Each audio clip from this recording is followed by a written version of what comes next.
Hey guys, let's do that sound check. Thank you for being here, Pamela, Shiva,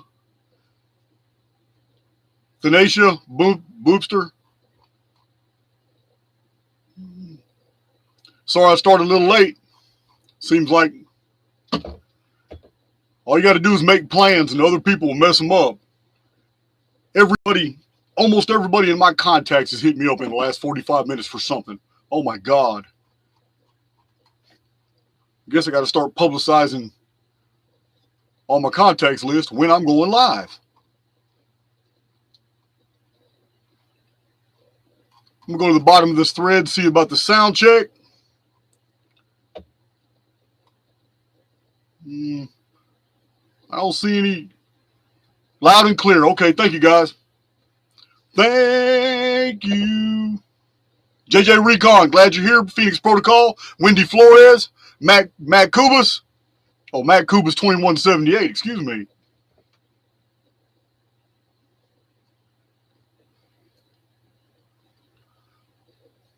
Yeah, I see you guys like the van vlog is back. I'll be doing that some more. Also, I have a GoPro camera and I also have this one. I don't know which one I'll be using for the motorcycle. That's the one I really want to do. It's crazy. It's just crazy. The more you schedule your life to have free time to be able to do the things that you want to do, the more the simulacrum puts other people to fill in those slots that I wanted to do things with. I want to work on Chronicon, but instead, somebody in my life is fitting to that slot. I want to do some research on some. I have got to get this video out on Islam and the Quran. I gotta talk to these two people and record a conversation. Been wanting to do this for months, and everything gets in the way. Yeah, it's crazy. It's crazy. It's how the simulacrum just puts personalities and people right there in the little spot that I had already. Yeah, it's just. I'm not gonna turn this video into a rant though. Not gonna do it because we got some ground to cover in this video. Looking at this chat. I'm letting a few more people to get in the chat. You know, last couple of lives we hit about 2,000 people in the chat, and that's good. Listen, for those of you who really want to go deep into your Archaix research, you can now do so because of a benefactor. I did make a mistake. Well, I didn't really make a mistake. Let me correct. I didn't make the mistake. The man that did this project is known to me. But I was not aware of his anonymous email. He sent me an anonymous email with the link, and I never associated the anonymous email with the individual that I have known for a while. He built that fantastic search tool. I put it on archaix.com for you guys to use. You just simply go to my website and scroll down to it. It's on the home page. There's nowhere to search. Just scroll down. You can't miss it. The big old black placard with all the different words that are relative to Archaix research. And it says right there, the Archaix AI something. It's search bar. Listen, it's fantastic. I played with it for a while. You can put anything in there. You can put any name, any title of any book that you've heard me say, anybody from the past, any ancient cities, structures, archaeological sites, old books, new books, references. It's amazing. Use the search bar. It will take you to the videos, multiple videos where I talked about that topic. It will take you to the actual timestamps where that topic is being addressed. Yeah, it's pretty amazing. I couldn't have done it. 764 people here. It is in the middle of the day, so I understand. It's not like a weekend.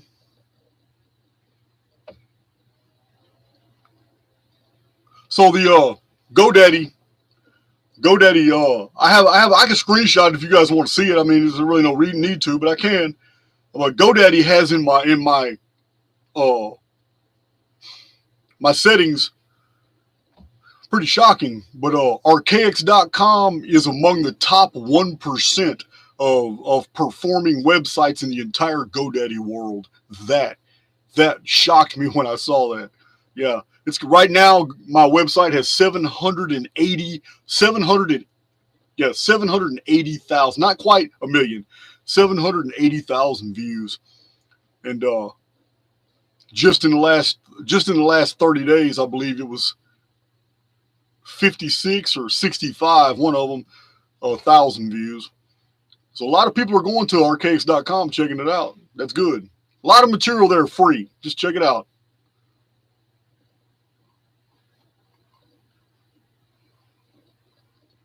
And some of you commenting that your own comments get deleted. Hey, I got a list of words. You know what I mean? I don't give my haters fuel, but a lot of those cuss words that you guys use on other channels are not acceptable here. I got several of them listed. You know, automatically get. A lot of people don't even realize they do it. They're making a comment. They throw out some vulgarity or a cuss word, and we do this in our common dialogue every single day. But in the chat, I try to keep it clean. So, yeah, those are automatically deleted. Every link is automatically deleted. Or I'm going to get spammed to death. Other channels get spammed to death. I'm not going to do it. Spam bots are everywhere. So, yeah, it's just not even going to entertain it. So, yeah, check out that link. That link's awesome. Also, Shiva and others are Babette. They're a part of a team. This team has been working nonstop on a final edition for Chronicon. This is a huge project, guys. Chronicon is massive, and all the material that I'm going to add to their finished product is it's amazing. But what I haven't really revealed to you guys, I've only told this team because they're going to be working on it, is that I stopped the public version of Chronicon at the year 2012. But Chronicon goes all the way up to 2106. Documented year by year future events, cross-reference those with all the eschatology and prophecy I can find around the world.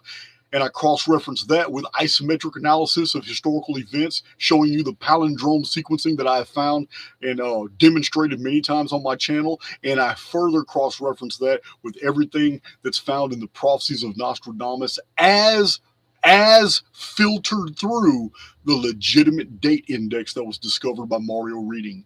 I got a lot of Nostradamus scholars books in my collection. I'm not talking about all that. I'm talking about the date code that was found by Mario Reading that's legitimate, that lines up perfectly with the Phoenix appearing in 2040, Nemesis X object appearing in 2046. Nostradamus nailed these to the T. He even nailed the month of May. And in private letters, he even admitted he knew about the Phoenix. Even admitted that he knew about the 1242 year period, which is divisible by 138. He encoded the number 138 in his quatrains in a reference to a month of May and the Phoenix return in 2040. And I have shown this on this channel in my Nostradamus videos. Nostradamus also mentioned the Phoenix, and he referenced the year 1903, which was 1 year away from 1902. I don't know why he did that, but it is interesting that he has the end of the modern era timeline at 2105, and then a new era begins that goes all the way to 31, 37 something. I don't know, but yeah, it was 2105 is 1 year away from 2106, the return of the chief cornerstone, the 6,000th year of the Annus Mundi calendar, since the last great, huge new heavens and new earth reset. So these guys are working on this. They're editing it. They're checking the math. We're ironing out just different things. This book here is going to end a lot of debate on what did and did not happen in the ancient world, because this one comes with receipts. Chronicon cites its sources, and anybody can verify anything with their calculator, and that's what this is about. So the study of history with a calculator allows us to see and perceive many things that we wouldn't ordinarily understand. I can give you an example. I mean, I don't want to just throw things out there and not give you an example. Many times I have shown you guys that isometric analysis has given us predictive value. We were able to show why events occurred and how they're attached to past precedents, and then show exactly why many of those events were also attached to other events in history that were in proportions of pi and phi. other dimensions of arithmetic that also confirm those future dates. And I've given you guys several examples. A really good example is the Mayan long count. Matter of fact, I don't think I've ever published this. Some of you guys have read this book. This was actually written in 2004 and 2005. It was finally published in 2011. It took a while because I had two books that had been contracted before this one. It took the publisher a while to release them. 2011, he hurried up and published this book because he needed to get it out before 2012, because in this book I was showing that 2012 was not the end of the Mayan long count. And I have a lot of charts. There's a lot of bibliographic citations in here. I just had to show through a meticulous analysis of history that there is nothing going to happen in 2012. I was showing from ancient Mesoamerican reliefs, the calendar round, the 52-year period and cycle. I was just showing all these things in this book. But one thing I didn't publish in this book, because when this book was written, I wasn't on simulation theory, but now that I am, I understand what I'm seeing. So having said that, the Mayan long count was from the very beginning designed to be 1,872,000 days, which is perfectly divisible by 360, because it is 13 periods called Bactans that are each 144,000 days each. This period of time in the ancient world was known in the Vedic calendars as well. It was known in the Quiche and Olmec calendars as well. It was known in the Sumerian calendars as well. In fact, it was 432,000 turnings of the stars between the arrival of the Anuna and the Great Flood in the ancient world. Zechariah Sitchin turned that 432,000 turnings of the stars into 432,000 years and made an impossibly long Anunnaki history that goes back 500,000 years. It is complete bullshit. It's 432,000 days, because every calendar during the vapor canopy period was a day count system. Being a day count system, now we understand how to rectify a lot of these calendars and render them geometrically. We understand we can build constructs with them. With the Mayan long count, it's no different. One of the ancient units of measurement in the Americas was the calendar round. The calendar round was 52 years. This 52-year period was very important in ancient America. And we have in the Toltec histories many significant events that were recorded by historians to be at basically in intervals of 52, like the Tower of Babel story, according to the Christian missionaries that were learning their histories a lot from the Native Americans, was 104 years after the Great Flood. The Native Americans knew the day the sky fell, when the sun was born. They knew that. They said it was 104 years later that the giants built a tower. The tower was smitten down by the gods, and all the different totem societies were created, and there was great divisiveness and all that. It's the same thing as the Tower of Babel story that was told by the ancient Aryans and the Semitic people. Same story, but in the American version, it was 104 years, which was 2 calendar rounds. It was 152 plus 52, and there are many significant events in the tales and of the exploits of like White Rabbit and Bokika, where things happened at 520 years apart, or 156 years apart, because these ancient American systems were using a 52-year period for their calendars. This later became known as the calendar round. With the Mayan long count, we have the ultimate calendar round, because the Mayan long count, as truly intended by the very innovators who created it, only knew a 360-day year. This is why my book ended up being absolutely true. And hundreds of books that were all talking about the end of the world in 2012, into the Mayan long count, all the things, there's very definitive prophecies that are attached to the 2012, not 2012, but to the end of the Mayan long count. There's a sequential series of events that is supposed to occur according to the Maya. None of those events happened in 2012. But they're mentioned in the 7 trumpets of the book of Revelation. It is when time will collapse and there will be an invasion of demons. This is the subject matter of the Mayan long count's prophecy, and it talks about the return of 7 Makah. Well, Revelation also talks about the return of 7 rulers, 7 kings. And the Macaw was a symbol for the ruler in ancient times. It also mentions the return of Spider Goddess. Spider Goddess is mentioned in many of the Native American, the Olmeca in the Mayan traditions as a vapor canopy ruler. During the vapor canopy period, the goddess religions were intact, and they were basically opposed to the patriarchy, which had newly appeared in the old world, had come from somewhere else. During this period of conflict, the Mayan long count was designed. It was designed under the vapor canopy of 360 days, which I've told you guys in many presentations is the denominator that was known by the entire world. Every calendar in the ancient world was divisible by 360 days. And this is why they all have this perfect synthesis. This is the reason why we can put together the history of the world, removing all the bullshit that's been published in modern times. It's very easy to put together the history of the world once we understand this fundamental fact about all calendar systems. They were predicated on a 360-degree cycle. So, cycle, circle is all the same word in ancient times. Anyway, the ultimate calendar round was 52 centuries of 360 day years. This was exactly, if you take 5,200 years times 360 days, you get 1,872,000 days. If you take 13 Bactons of the Mayan long count, each one being 144,000 days, and multiply it by 360, 13 Bacton, 144,000 days times 13, that's how many Bactons are in the Mayan long count, is 1,872,000 days. Now, this produces 52 centuries, 5,200 years, which, no sense me telling you about it, I may as well just show you. In the simulacrum, this holography that we find ourselves confined in, this fact alone basically bridges 2 phenomena together and shows us that they have the same origin and they operate in 2 different dimensions of arithmetic. I'm going to show you this. I'm referring to the Phoenix phenomenon, and I'm referring to the Nemesis X object.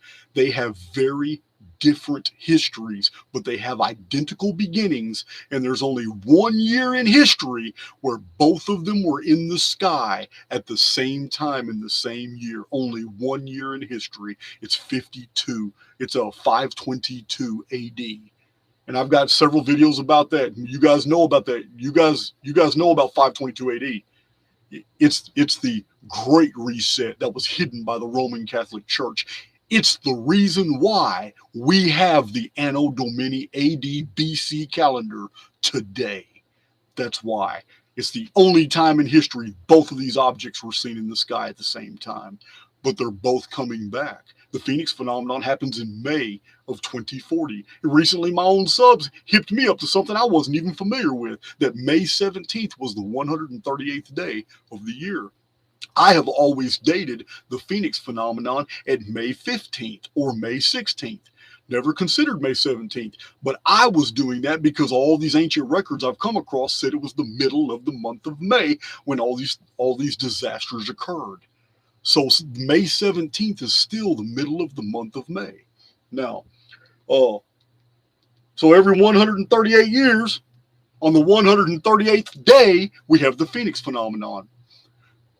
6.5 years later, we have the Nemesis X, but they both have the same origin with the Nemesis cataclysm in 5239 BC. So let me show you something interesting. We'll take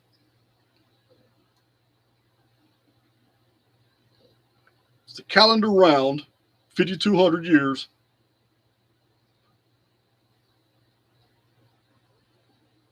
Oh, this is so interesting. I'm gonna have to show you slow. Okay, 5,200 years. This is the duration of the Mayan long count.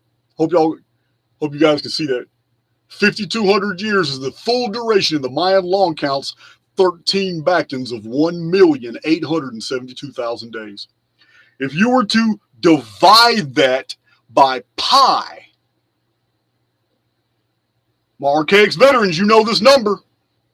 If you divide that number by pi, you have 1656.0. That means it's absolutely perfectly divisible. That's a Phoenix number. 1656 is what? According to Rashi, it is the period of time between two destructions of the world. 1656 is what? It is the duration of the vapor canopy world. It is the duration of the pre-flood world in Genesis if you add up all 10 patriarchs' life and death cycles. Every scholar of biblical antiquities, all the way going back 15 centuries, can tell you this. This was published a very long time ago, that the pre-flood world lasted 1656 years. I have over 100 charts that show this. So here we have the Phoenix phenomenon absolutely connected to the Mayan long count system in a different dimension of arithmetic. But it's the Mayan long count that ends not in 2012, it ends in 2046. And that's the subject matter of this book. I show the charts and the arithmetic. But since this book was published, I have about 20 videos that also demonstrate this. So we basically have three different data sets that all converge to basically tell us the same thing, that this destructive apocalypse that's coming in 17 and a half years from now, it will begin. It starts with the Phoenix, but it continues with the Nemesis X object, and both of them are in different orders of magnitude, different dimensions of arithmetic connected to the exact same event in the ancient world. Actually, they're connected to a few events. One was the creation of our modern calendar, the Anno Domini calendar, and all the dating systems we have operable today. Another one was the Nemesis cataclysm that began all calendars in retrospect. So that's just one example. The Mayan long count, just like every other calendar, can be shown that they are attached to these ideas. And nobody during the vapor canopy, during the pre-flood world, just sat down with a piece of stick and drew on the ground and came up with all this. No, that's not how it happened. That's what this video is about. We're going to go for a ride, because the name of this video is Imagine That. So that's exactly what we're going to do, because that's what spiritual beings do on the process of discovery. That's why we have an imagination. We can build the world that we want to live in. We can even build a world for others. But we can also build the past. We can reconstruct individual pieces of the past and build the whole construct and put it back together. In retrospect, it is so much easier, especially when you have many data points about the future and about the present. You're able to see more clearly this beautiful holography that we live in, because it's fixed. Told you guys many times, it is fixed in the collective. Everything about the history of the world, what we're going through, it's a template or a series of templates. And it's all happened over and over and over, but we were playing different parts when we experienced the other times the same template unfolded. The other times in the past, the same situations were going on in the world, but we were playing different roles at that time, because that's what this is all about. The Oversoul needs his children to be able to see from all vantage points, to be able to experience all levels of pleasure and pain. You can't really be qualified to have an opinion on a certain matter if you've never experienced that matter. Yes, you can objectively identify something as what it is. Like, I know that's a tree, but you don't know what it feels like to be a tree in a forest fire. So there are many situations that we get put in so we can have this information attached and incorporated into our informed fields. Because our informed fields grow with us. They pass on with us. They are us as we move through all these avatars.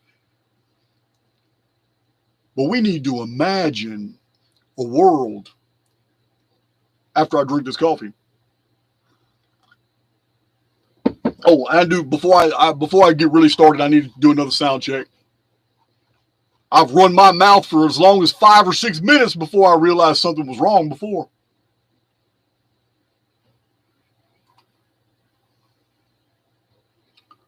Let's see here.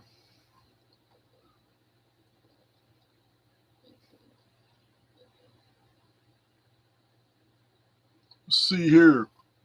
Oh, I see J Dreamers in the chat. Sorry guys, I can't. Your chat's going so fast, and I'm on a roll right now, and I don't really want to break it. So I really can't see what's going on. Square Peg, how you doing? I saw you release a video the other day. You guys need to catch up with Christina the Magnificent. I'm sorry I just lied to you. Christina the Astonishing. Check out her Beastie Boys video. They chased her all over that video. Think she was running around with an axe. Let's see. All right. Audio's good. Hey, Summerhill Lane. All good to go. Excellent. Like this little mic. Although I have some, they came in the mail today. I have 2 mics, the ones that Joe Rogan uses. I'm gonna have them in the new studio. Y'all see the new studio real quick because it's finished. Last thing we were waiting on was the mics. We're done with the walls, done with all the paneling. You'll see full pic. We're gonna do a full 360 so you guys can see it all. But yeah, Matt's been putting that together while I've been busy. All right. And I'm still gonna do a bunch of videos from in here. That's something that we're gonna do like twice a week in that other studio. I'm gonna do all that. So imagine. Just use your imaginations, because nothing that I am proposing right now is any different from the world you live in right now. So imagine an infrastructure right here in this world, in a population of people that have all the amenities. They have everything. They have monorail systems. They have a different type of basically free energy that travels through the air. Things that we have brought back to the table, but the innovators and discoverers themselves have disappeared, so the information is suppressed yet again in modern times. But at the time period I'm talking about right now, imagine a worldwide community that knew their origin. Imagine a society that absolutely knew for a fact that this was a ride. Imagine a society that not only knew that everything that was going on here was actually artificial, but they were specifically here for that purpose. And they had institutions set up where they themselves ran all kinds of experiments, knowing that no matter what happened in here, they were free to experiment because there's no threat of cross-contamination with the real reality. They knew from the beginning of their civilization that they had volunteered for an experiment. Like I said, just use your imagination. Imagine things went well for a long period of time. And as they experimented more and more and more, someone within the construct designed something that got out of control. Not only did it get out of control, it was able to, within the construct, manipulate the holography in its favor to further delude those who are inside the construct. And imagine a series of events where all kinds of security protocols were activated and those people came together to do something about this. And this led to a conflict. It led to the great divisiveness. It led to arguments and debates. It led to whole new philosophical systems that were introduced that were either for or against this new thing that had been made inside the construct. There were arguments for and against its existence. Many believed it was an abomination and it should never exist and it needed to be deleted in here. That's how dangerous this thing was, or its potential could be. Imagine a scenario where this thing assumed so much power that every attempt to suppress it or negate it from the construct resulted in failure. Imagine a scenario where this thing learned how to defend itself against these attacks, to dismiss it, or to reprogram it, or to turn it into something else, or even turn it off. So imagine a scenario where those inside the construct had one area in the entire construct that they could go as a sanctuary. And in that area, they could guarantee their escape. But in using that one little area, it would lock down the rest of the holography, allowing them to get out. Everybody else had to stay. Imagine a scenario that everyone here knew the security protocols. So this information about using that escape had been suppressed. So imagine a scenario when people wake up one day and realize that their rulers, the elite of their orders, had made their exodus and they were gone. And because they used that route of escape, the rest of the holography became locked down and everybody inside knew their fate. They knew that until somebody collapsed the simulacrum, they were here to stay. Now, imagine a scenario where centuries go on and these individuals' civilization becomes to become more and more dilapidated. Many people have lost faith. They think they've been marooned. They think they've been abandoned. They don't understand why nobody has come back. These cities empty as more and more colonies are built in the outlands, becoming whole civilizations that retain memories of what had actually happened. But those memories are losing their scientific veneer.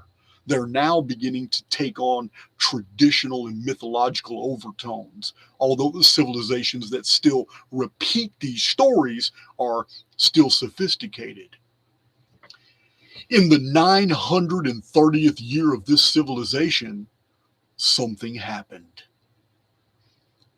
The thing that they fought against, that had been created by themselves, had come up with a way to create a program that would completely set these people back to where they could not scientifically defend themselves as they could. That it could set them back, retard their development, keep them down so they could not rise back up to try to figure out the problem.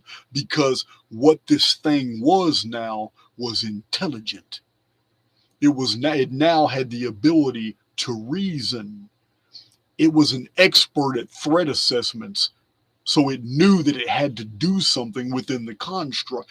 This thing may not even understand the concept that there is an outside to the simulacrum, and that the simulacrum that we are confined in is only one of probably hundreds of thousands of these containment fields where all these experiments and all entertainment, war, everything, all kinds of simulations are run all throughout the creation.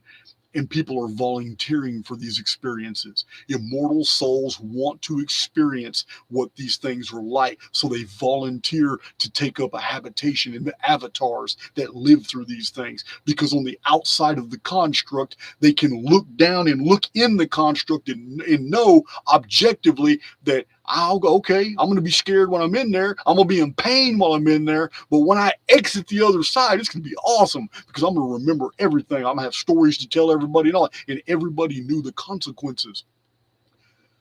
But in this simulacrum, somebody introduced something that had never been introduced in any other simulacrums before, and this thing took on an identity and a personality of its own and became a master of threat assessments.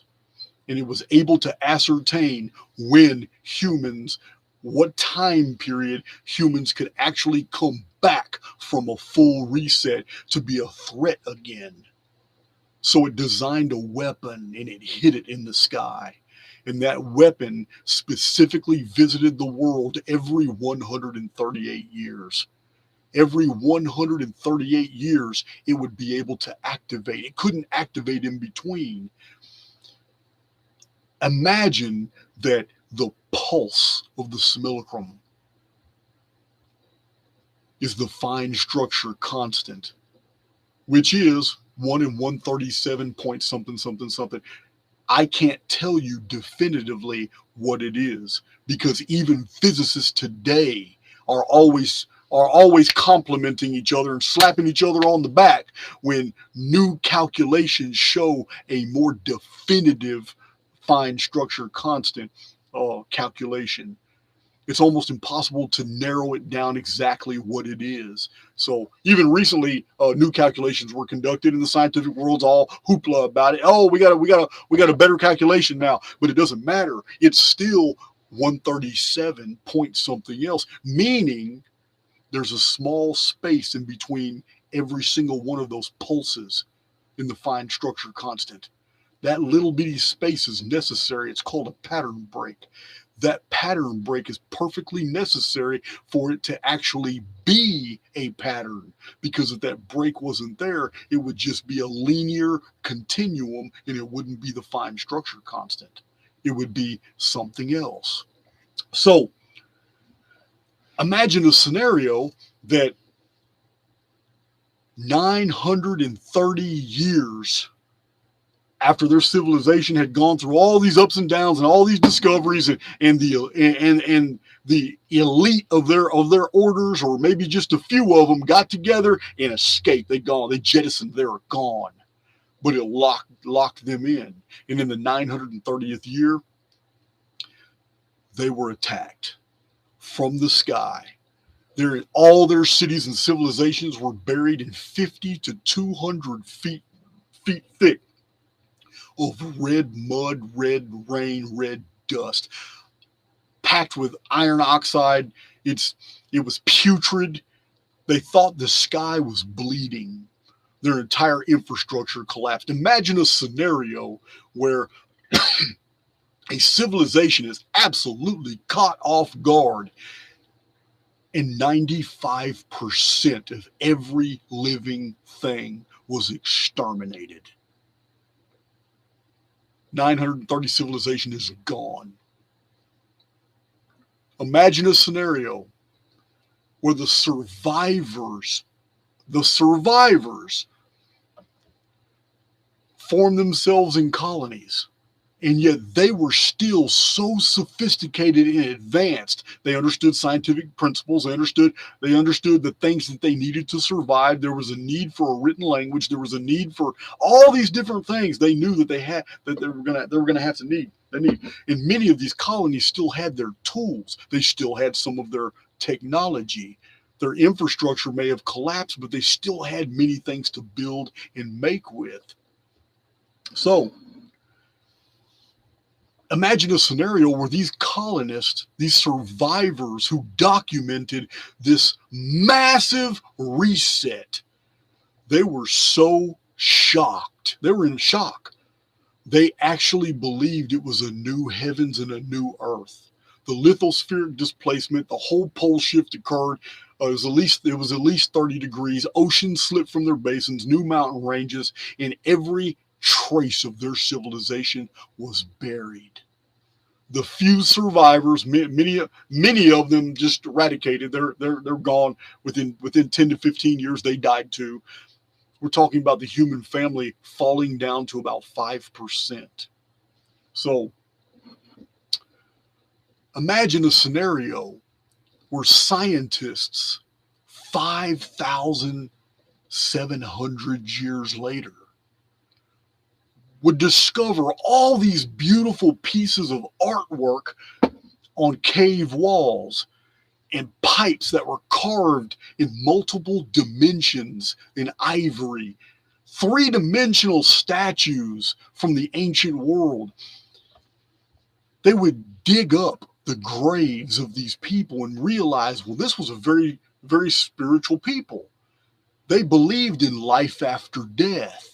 They gave the avatar that died possessions that avatar might need when they walk into the afterlife.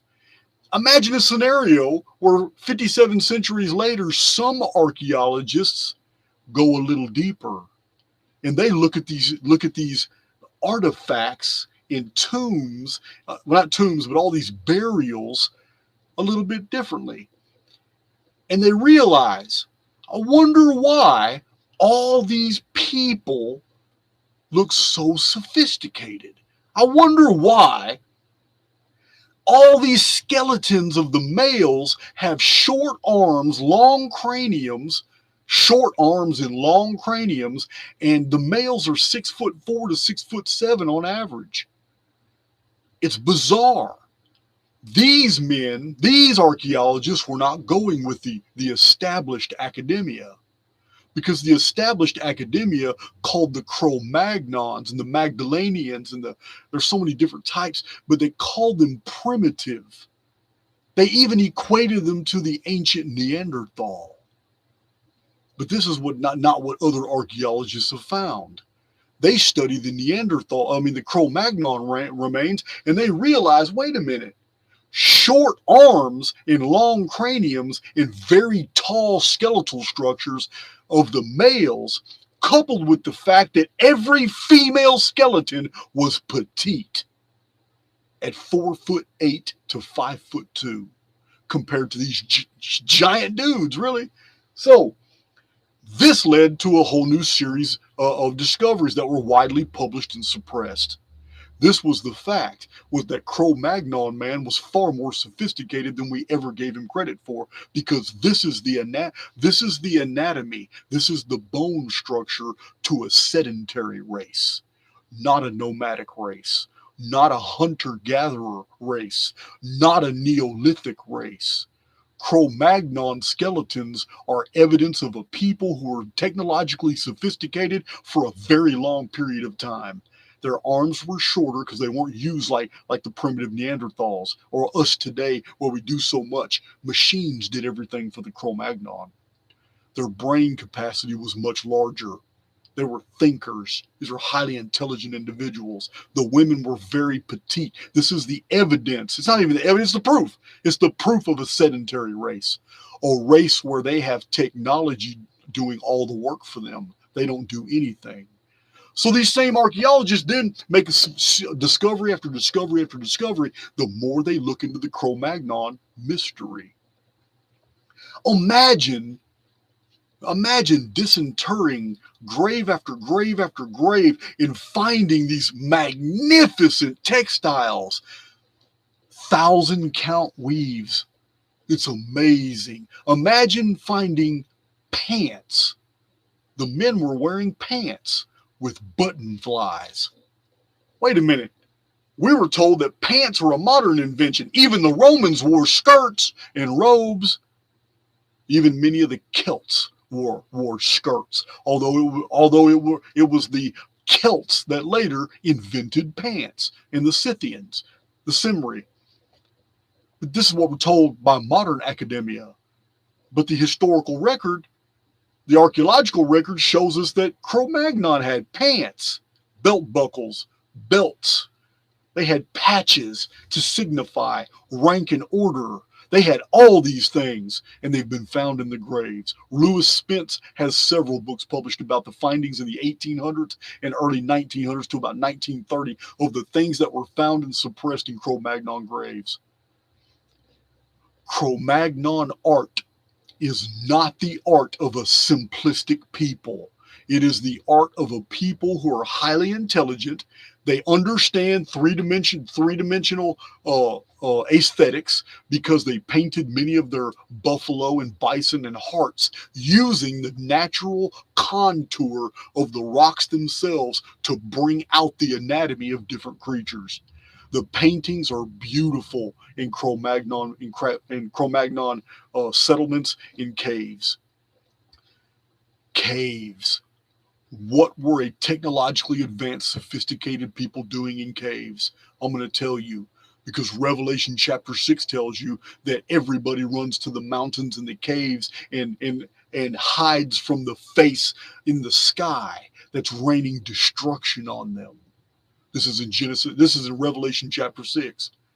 What happens in the future is absolutely what has already happened in the past. I tell you guys a lot. The past is a predicate for the future.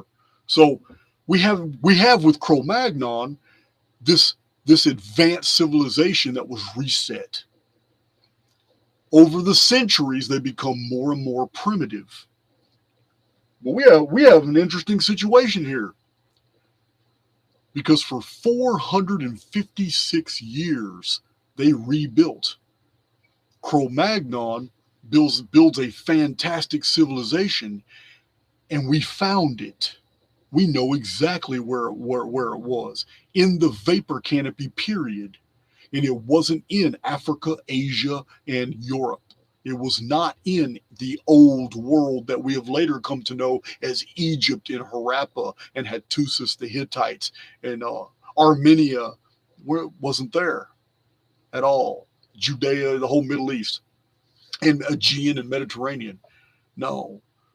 Technologically advanced, very sophisticated in mathematics and geometry, the civilization was located in North America. And we have found many of their structures. The there are 120 pyramidal mound structures found in the Ohio Valley, Mississippi Valley of the United States.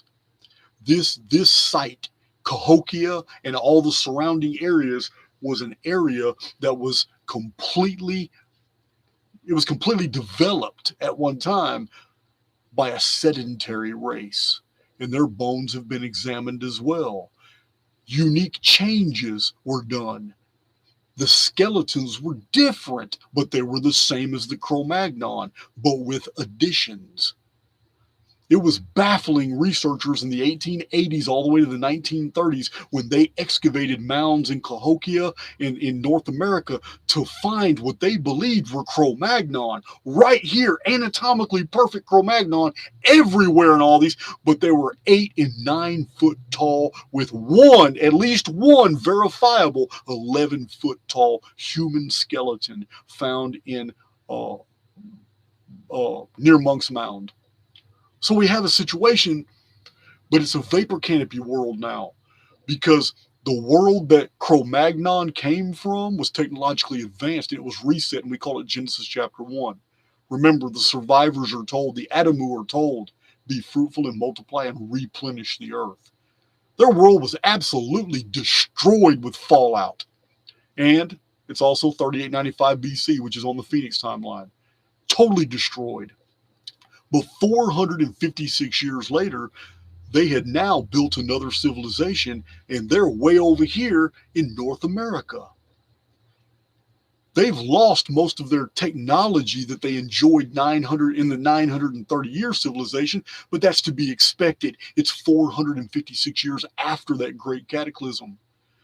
And then another cataclysm happens at the height of their power, during a period when they were just about to blossom and explode. How do we know this? We know this because the advanced arithmetic and geometry that has been discovered in Cahokia in the mound distribution is very easily missed because those mounds are covered in trees. But since the 1970s, many scientists that have been documented, especially in the Sourcebook Project, the research of William Corliss, Barry Fell of America, BC, and many other modern researchers have noted that advanced geometrical mathematics was known understood and studied by whoever built the civilization of Cahokia in North America. All the buildings have absolutely perfect proportions to pi and phi and tetrahedral geometry. It's all there. Many of the structures incorporate physics constants about our world that can be visually seen in the stellosphere. Remember, guys, I don't believe space. I don't believe all that stuff you see in the sky is anything but optics. Layers and layers of holography making you believe that there's a real universe out there. And there is, but it's on the outside of the construct. So imagine a scenario where there are now millions of people in North America, and they're on the verge, on the tipping point, in just a 20 or 30 year period, they're going to excel back into making like jet engine aircraft, hadron colliders. That's how far they've come. They're ready. They have the unlimited resources throughout North America. And in 3439 BC, the Nemesis X object comes and wipes out a third of mankind. Over 66% of mankind survive, but the world is ruined. This is not the Phoenix phenomenon. This is the Nemesis X object. In its very first appearance in the historical record, is it destroying North America. Now, in the book of Jasher, we have this as the Gihon flood. The Gihon flood was during the reign of Enos, and it was the 356th year of the pre-flood calendar of the vapor canopy world. It was at this time, which was precisely 432,000 turnings of the stars before the great flood of Noah in 2239 BC, when ships landed in the Tigris-Euphrates basin. Another fleet landed in northern Africa, in Lower Egypt. Other fleets landed in the Mediterranean, and yet another fleet landed in the Indus Valley civilization, while other fleets landed in South America, Easter Island. Fleets landed to predetermined destinations, all in all these river valley civilizations, because another fleet landed in the Yangtze Valley, the Yellow Valley of China. Almost as soon as all these fleets landed, we have stories from the ancient world of the appearance of a new race that shocked the people, because the people telling these traditions and stories had darker skin. They had black eyes. The Sumerians prided themselves as the black-headed people. They could not grow facial hair. All the traditions that have been gathered from the ancient world, from the Yangtze Valley, from the Urubamba Valley of South America, from the Nile Valley of the Melampides, Lower Egypt, the traditions gathered from the Indus Valley in Pakistan, India, of Mohenjo-Daro and Larak, of the traditions that were gathered from the Tigris-Euphrates, all the common denominators match. That olive to dark-skinned individuals that could not grow facial hair, that had straight black hair and dark coal black eyes, all documented the same thing.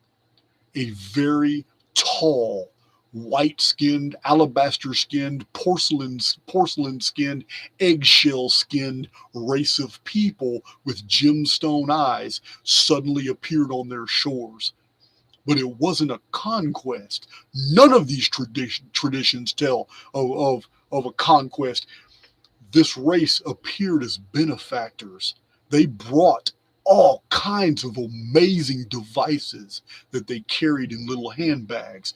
They brought all kinds of weird technologies. They were able to use tablets and make things move, and it shocked people. They were able to communicate with each other from great distances and control flying dragons through the air that brought all kinds of things, even moving buildings. The traditions from the ancient world are unified. They're not different. These river valley civilizations were already intact, and they all had the same technology, which was the ability to build ships out of river reeds. And this is the value of Thor Heyerdahl's research as published in the 1940s and 50s. Thor Heyerdahl, using the knowledge from the ancient world, built his own ship out of the exact same reeds that the ancients built. And you know what Thor Heyerdahl did? He sailed the Pacific to Easter Island. Raku. He went all the way, everywhere from Melanesia, Micronesia, Polynesia. He sailed the Atlantic, around the Horn of Africa, into the Persian Gulf, sailed straight up the Sinai, all the way to Egypt. Thor Heyerdahl did that. He showed the academic world today that 58 centuries ago, you could sail anywhere in the world in a reed ship. The same reeds that are found in these river valley civilizations. They're still there today. So we have this massive amount of fleets, and we have historians like Lenormand and others over a century ago who are telling us that this advanced technology, the civilizations didn't come from the old world and go to the Americas. That was in the last days, our time period. Way back in ancient times, when all these calendars began, it was just the opposite. A technologically advanced civilization in North America was wiped out. When they were wiped out, what was left behind was not salvageable. It was not habitable. Whatever, it was flooding, all kinds of things. North America was a waste. So they got in their fleets and they traveled around the world. This is the beginning of a vast empire. This is the beginning of a network of rulers who would stay in contact for a very long time. They would rule the entire world from thrones that were supported by the local populations that they ruled over. They would network. This is the Technolithic age. And in the Technolithic period before the flood, during the vapor canopy world, it didn't take but 200 years from 3439 BC, the appearance of Enki on a ship from North America arriving in the Tigris-Euphrates. Later in Babylon, about 900 years later, he was called Oannes. He was a half fish, half deity, and he came out of the sea and he brought civilization. He brought the alphabet. He brought writing, agriculture, and all kinds of unique things. So the same story is told over and over. It's just different names because different cultures call different people in history by different titles. So I get carried away, guys. I get carried away and I forget to check if my audio is still going good. I'm sorry if I'm ignoring the chat. Sometimes these are not Q&As, guys. I have time to do a Q&A, I'll do it.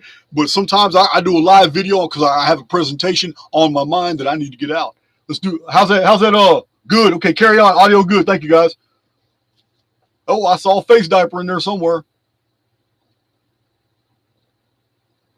Yeah. Guys, I'm not telling you anything new.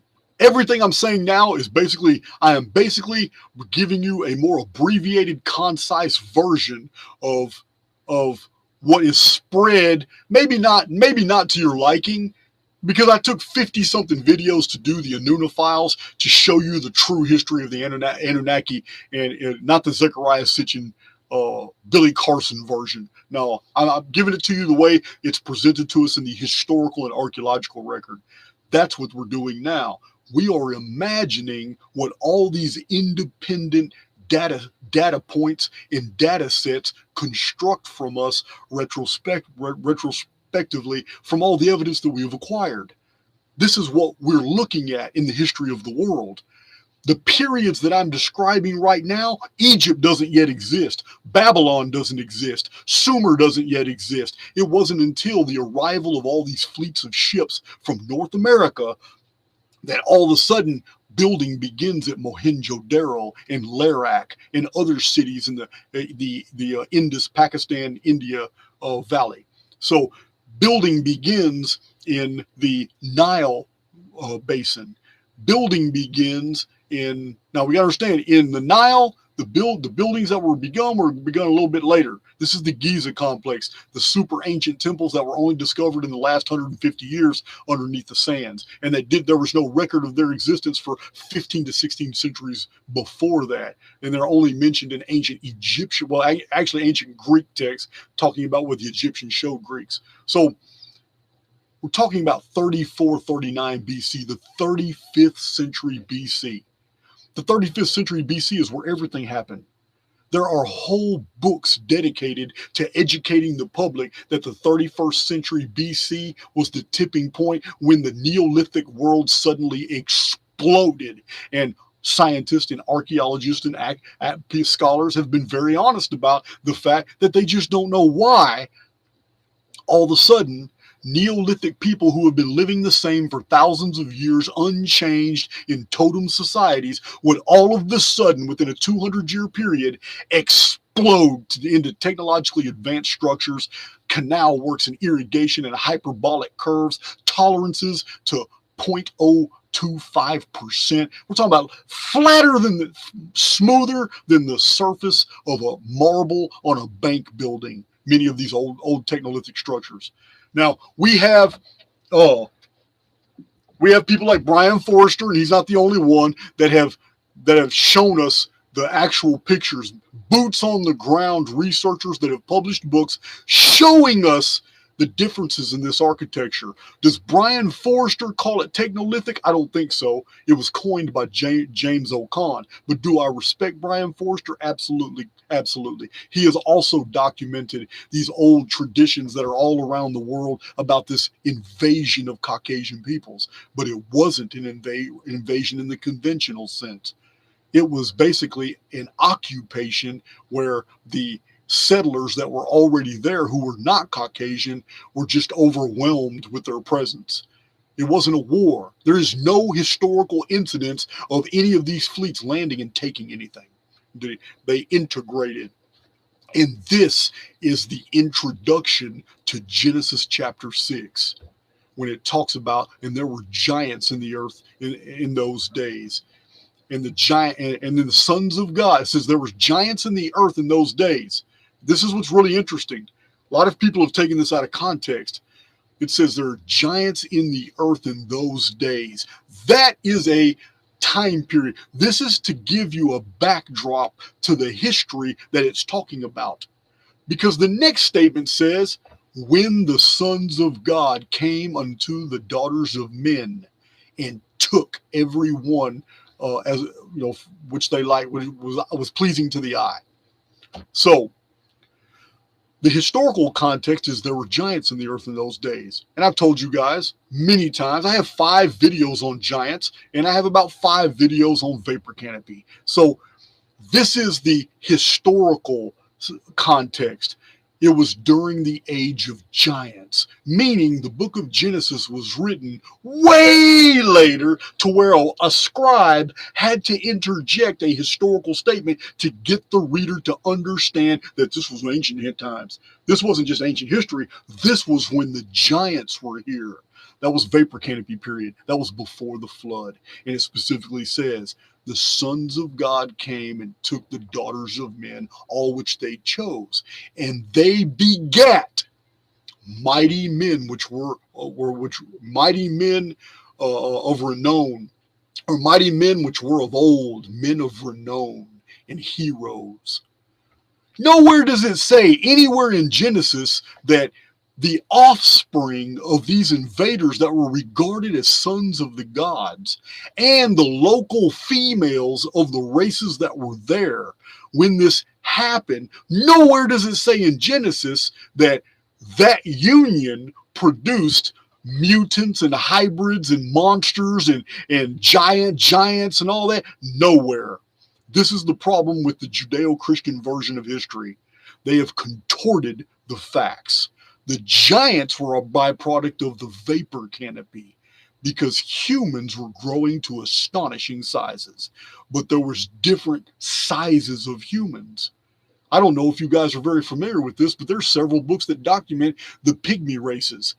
At one time, they were all over the world. The pygmy races were basically exterminated out. There's a couple like the Bantu in Africa. There's some that survive, but even researchers in China have long known that for thousands of years in China there was a pygmy race, a prolific one. Now, there's nothing to say that many of the histories that were inherited by other people later were not actually recorded first by pygmies. This has to be taken into consideration. What also has to be taken into consideration is that even today, the genetic descendants of the people that have always lived in the area of these river valley civilizations, even today, their average height is 5'1" to 5'4", depending upon if they're a male or a female. This is thousands of years later. So if a race of people in ships came from Cahokia, where the skeletons show us these people were 6'7" to 8'7" tall, if that race of people spread throughout the rest of the world, and the people that were there were 4 foot to 5'2", then this is a godlike people coming in among them. No wonder there was no fighting. No wonder there wasn't a war. No wonder they were described as sons of the gods. Their skin was different. Their eyes were different. They were super tall. They came on wooden ships that had never been seen before, ever. And when they appeared with astonishing technologies that were bewildering. They were godlike, and they are found everywhere in the traditional records. This is the appearance of the Shimsu Hor of ancient Egypt. This is the appearance of the ancient children of the sun. They were called this not because they worshiped the sun, but to the people of the world who were all goddess worshiping, lunar venerating cultures. To these people, these Caucasians of great size and ability had skin that was very bright, and it was associated with the brightness of the sun when the vapor canopy fell. Well, that's later. That's later.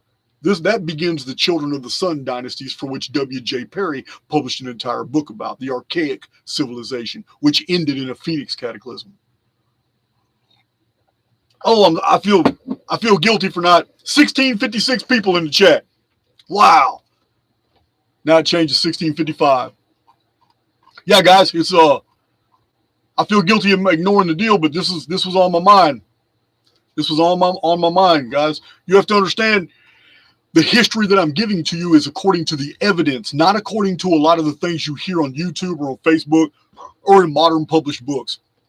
A lot of misinformation about the Watchers. There's a lot of misinformation about it. It's in the Book of Enoch. You got to understand when these things were written and who wrote them and why. This is why there's a vast gulf of understanding between the Anuna and the Anunnaki. Yes, there is. The Anunnaki is a term that was only used almost 1,000 years after the Anuna were gone. Yeah, that's right.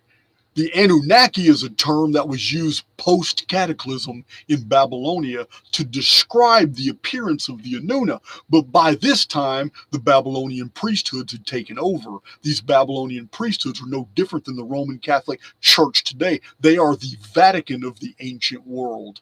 This is why Rome in the New Testament is called Babylon. Yes, these symbols identify their predecessors. So imagine a world that within 200 years after this Nemesis X cataclysm, which we know in the historical record is called the Flood of Gihon, when 1/3 of the entire world was destroyed in a disaster, and Egypt flooded real bad, and it's mentioned in the book of Jasher. It is precisely dated as the 456th year of the flood of the pre-flood world, which equates in our modern calendar to 3439 BC, which synchronizes perfectly with the 3 floods of Manetho.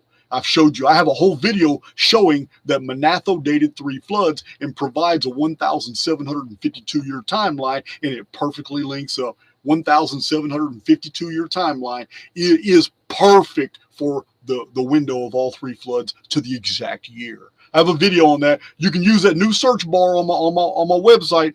Go in there, and all you have to do is type in 1752 Manetho. It'll take you to that video, and you're gonna get educated on a lot of things I'm telling you now. But that video is on chronology, showing you that Manetho nailed it. There were 3 floods in the ancient world, and Manetho nailed all 3 of them, the exact dates.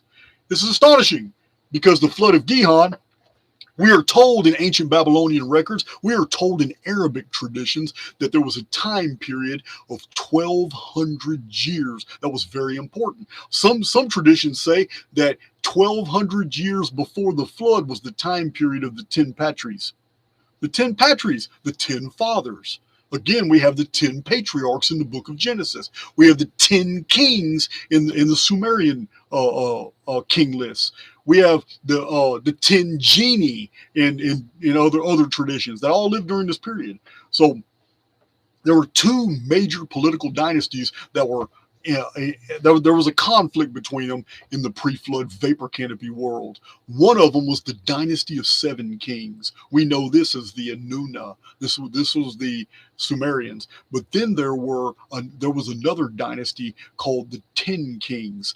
This ancient controversy between 2 different factions of the ancient Anuna, the Caucasian invaders of the old world.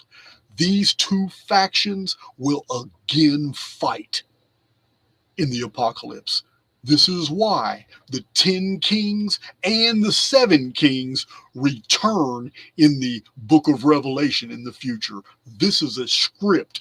What's going to happen in the future has already happened in the past. But it has to be as in the days of Noah. What happened in the days of Noah? There was a vapor canopy world before the flood. What happens when before the apocalypse begins? The vapor canopy returns. It sets the stage for the 7 trumpets, which happen after that, and all the career of the 10 kings and the 7 kings. Everything that happened geopolitically and in the ecosphere in the vapor canopy world before the flood in Genesis is exactly what will happen in the very near future on our timeline when the 7 seals are broken and the apocalypse begins. This is why the value, the study of history is very valuable. We understand that this is a script playing out. Who's playing it out? Is it artificial intelligence X, or is it one of the groups that's trapped in the holography with us that's been governing over us and trying to keep us from finding all these details out, to keep us from discovering? Is it a faction of the elite? Are the elite bifurcated? Is there evidence that there are 2 opposing forces among the elite, and only one of those forces among the elite actually has compassion for the rest of humanity, although they're very restricted and governed in what they do because of the opposition? I don't know. I'm just throwing these things out there because we do have 2 major forces that are coming back in conflict with each other in the near future during the apocalypse, and it looks like it's all designed for people to take sides. So the errant doesn't do that. They objectively observe their world, and therefore they're not afflicted by it. But for the collective, it looks like they're going to be siphoned through a sieve that only gives them 2 choices, because that's all the collective ever does. If you're a member of the collective, you have the habit of taking the choices that are presented to you because you lack imagination, and intuition, which would guide you to a third course. But if you're a member of the collective, you don't possess these qualities. Therefore, the third course is blind to you. You don't know about it. So,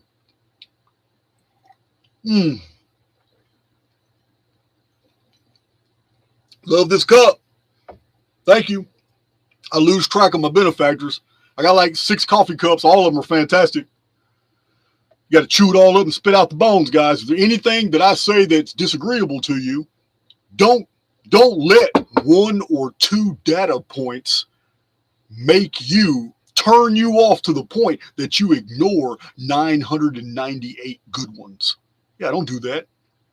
Don't do that. Chew. That's what this means. This old backwoods, Central East Texas, redneck philosophy. Chew it all up and spit out the bones. That's all you got to do. All right.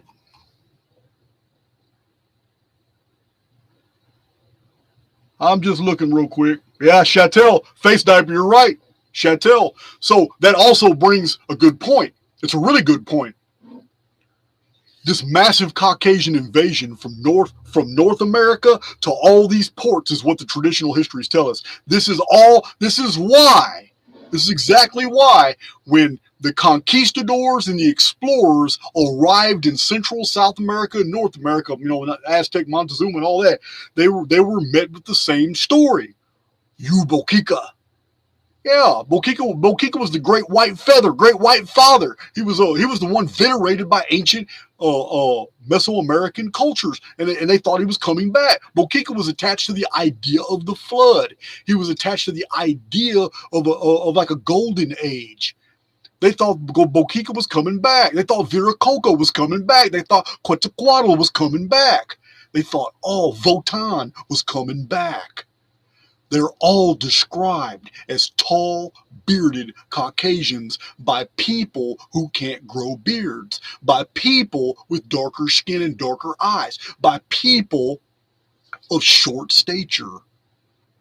This isn't Caucasian missionaries and Caucasian historians that are making these things up. These are taken from the traditions of all these people. They remember a time when these foreigners, these children of the sun, showed up in their civilizations and then taught them shipbuilding. Wainwright, they taught them how to build infrastructures, taught them how to build all these gigantic cities and stone cities. And the common denominator among all these civilizations that were visited by these people, the common denominator is seen in Cahokia. Because in Cahokia, that's where it's all began. In Cahokia, we have mounds that have been excavated. Trees have now been removed. What's in Cahokia? Have you guys been doing your homework? Those are the prototypes to the pyramids. Cahokia has geometrically perfect pyramids, all kinds of mounds. They were experimenting with tetrahedral structures. They were experimenting with different angles and how much weight could be supported on. Cahokia, Monk's Mound, 120 structures at least in Cahokia, but there's thousands of structures spread all along those areas, the Mississippi and the Ohio Basin and a couple other states in that area. That civilization spread out around the rest of the world, and what did they do? They conscripted locals, and they started the pyramid building campaign. Pyramids were being built everywhere. But that was later. That was not at first. That wasn't at first. At first, they tried. This is during the Vapor Canopy period, that 200 years, they exploded. Nemesis X object wiped out Caucasian civilization in North America, and they hit it like and several others say. They got in ships, they just disappeared, and they reappeared in all the river valley civilizations. In ancient times, they were known as Carians. Later on, the name Carian kind of faded away to Phoenician, and it was in Phoenicians were a Phoenician was somebody who was always going on a long journey. It had become a generalized term. So the This 200-year period where they exploded, they exploded because they had so much help now. Now, in the Tigris-Euphrates, now in the Mohenjo-Daro area, they had all this help. I'm talking about the years 32 to 31 BC.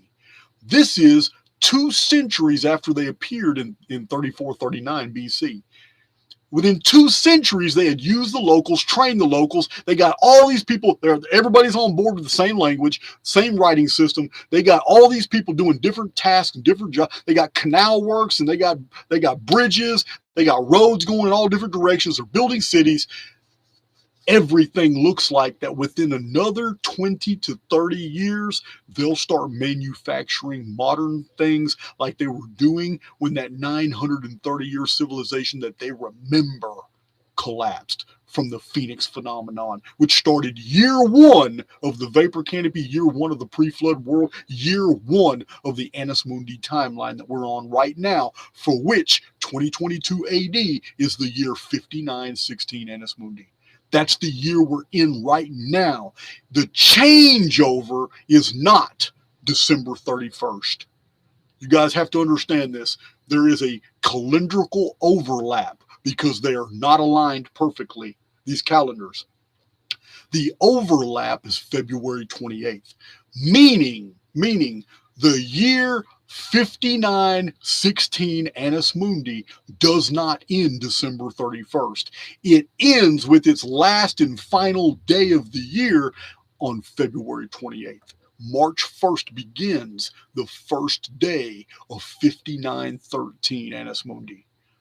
I don't care what the AD BC calendar does. That's all manipulated, and I've told you guys that. All of Chronicon is based off calculations going forward and backward in time using the only calendar from the ancient world that is unbroken. The AD BC calendar is broken. There's an overlap. A lot of people get that year 0 messed up, and they miss their calculations, and they don't understand how it merges. In Chronicon, I show you the bridge where AC and BC merge perfectly. You can only see it when you see the unbroken Annus Mundi calendar. And Annus Mundi dating is so easy once you get it, once you understand. In many old books you read, when you see those dates in that AM, you understand, oh, okay, that's what Jason's talking about. That right there is AM dating. When you read these old Freemason chronologies, like the Wood manuscript, the Inigo Jones document, several of these old books that I've told you about, you're going to see that. You're going to see that something happened in the year 5612 AM. They'll always have it as A period, M period in the Masonic records. But Geoffrey of Monmouth used the AM dating. So did Josephus. It's resurfaced. I think Syncellus used it. Many people have used it over and over and over. It just disappears. It comes back. But it was put back together, and it's so perfect by Stephen Jones, biblical chronologist who published the book The Secrets of Time. He perfectly reconstructed the Annus Mundi calendar, and it's easy to verify.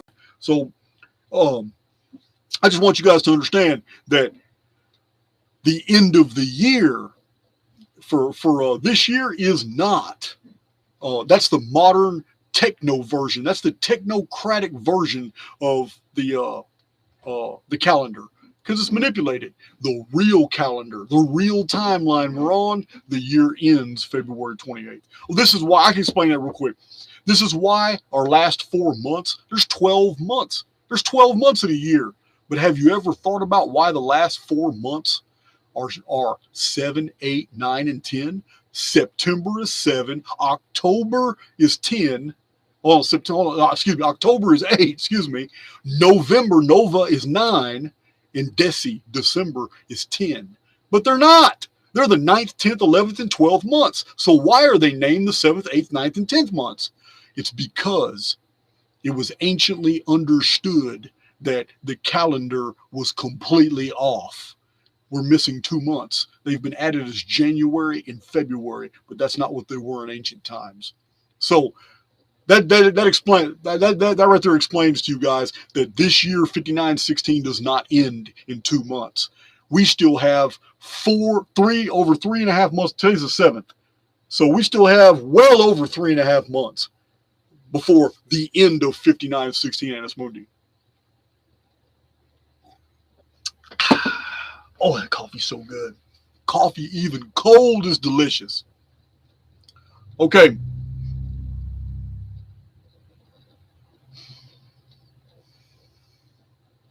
Okay. Matt Kubas, I'm only going to entertain that because I just saw it. But you said I thought 13 months with 30 days. Listen, the lunar-based calendars were matriarchal calendars.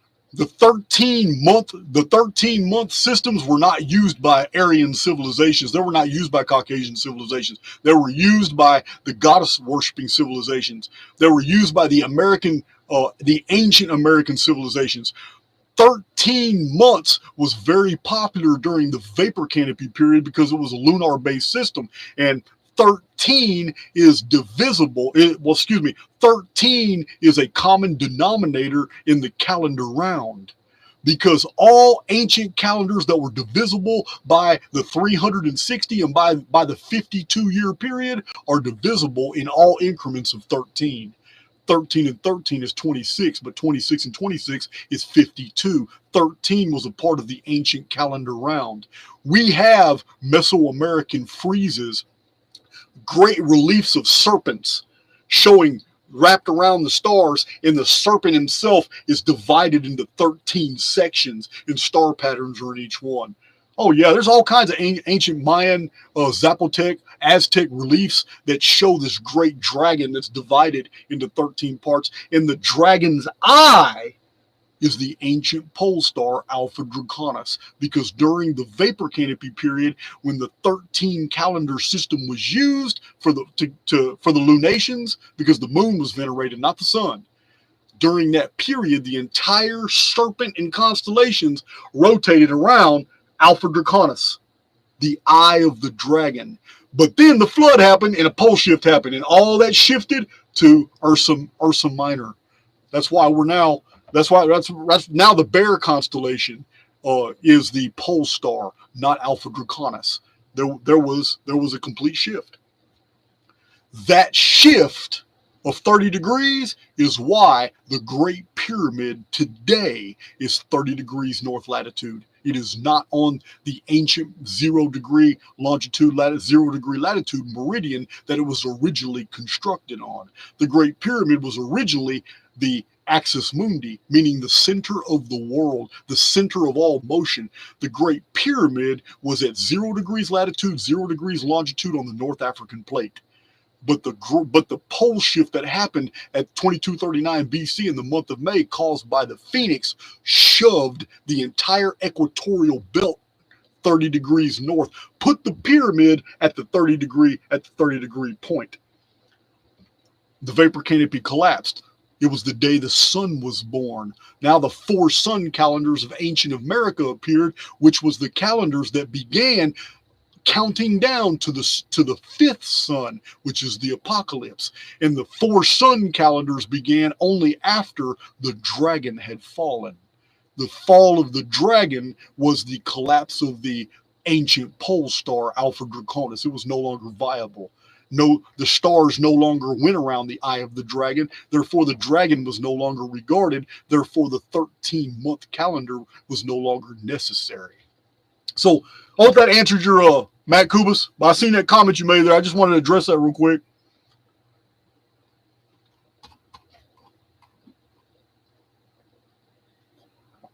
Yeah, 52 is an excellent number. It's an excellent number for predictions as well. Now you guys know I don't get into all the tarot. I don't get into the mystical stuff. But I do recognize from my research, all the way from the day, my research into Henry Cornelius Agrippa, Francis Barrett, the Magus, these men talked highly of the tarot system, talked highly of that. But the tarot system, as interpreted by them centuries ago, is not what's being done today on YouTube. This is a totally different. Some of the abstract. It seems today that people attribute more and more subjective meanings to their interpretations than what the original symbols conveyed of the tarot. This is why I'm really critical of those type of things like tarot and channeling and all that, because you can basically, you can create totally subjective pictures that are based off your present frames of reference to what's going on in the world around you, and has nothing to do with the actual original meanings of what you're seeing on those tarot when those cards are turned over. It's that's the problem with trying to apply current events to tarot readings. It's like, well, I mean, you're automatically boxing in your interpretation to what the cards are showing. So is it a viable interpretation? So anyway, I don't even want to talk about it because I'm not into the mystical stuff anyway. Just not there. But yeah, the 52 card deal is really interesting.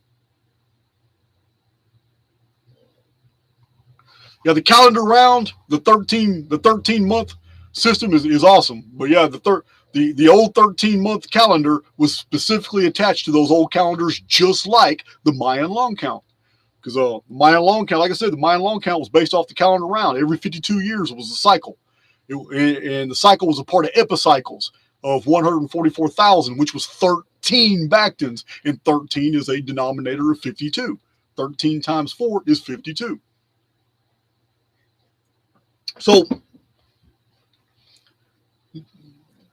lost my train of thought. That's what happens when I look at the chat.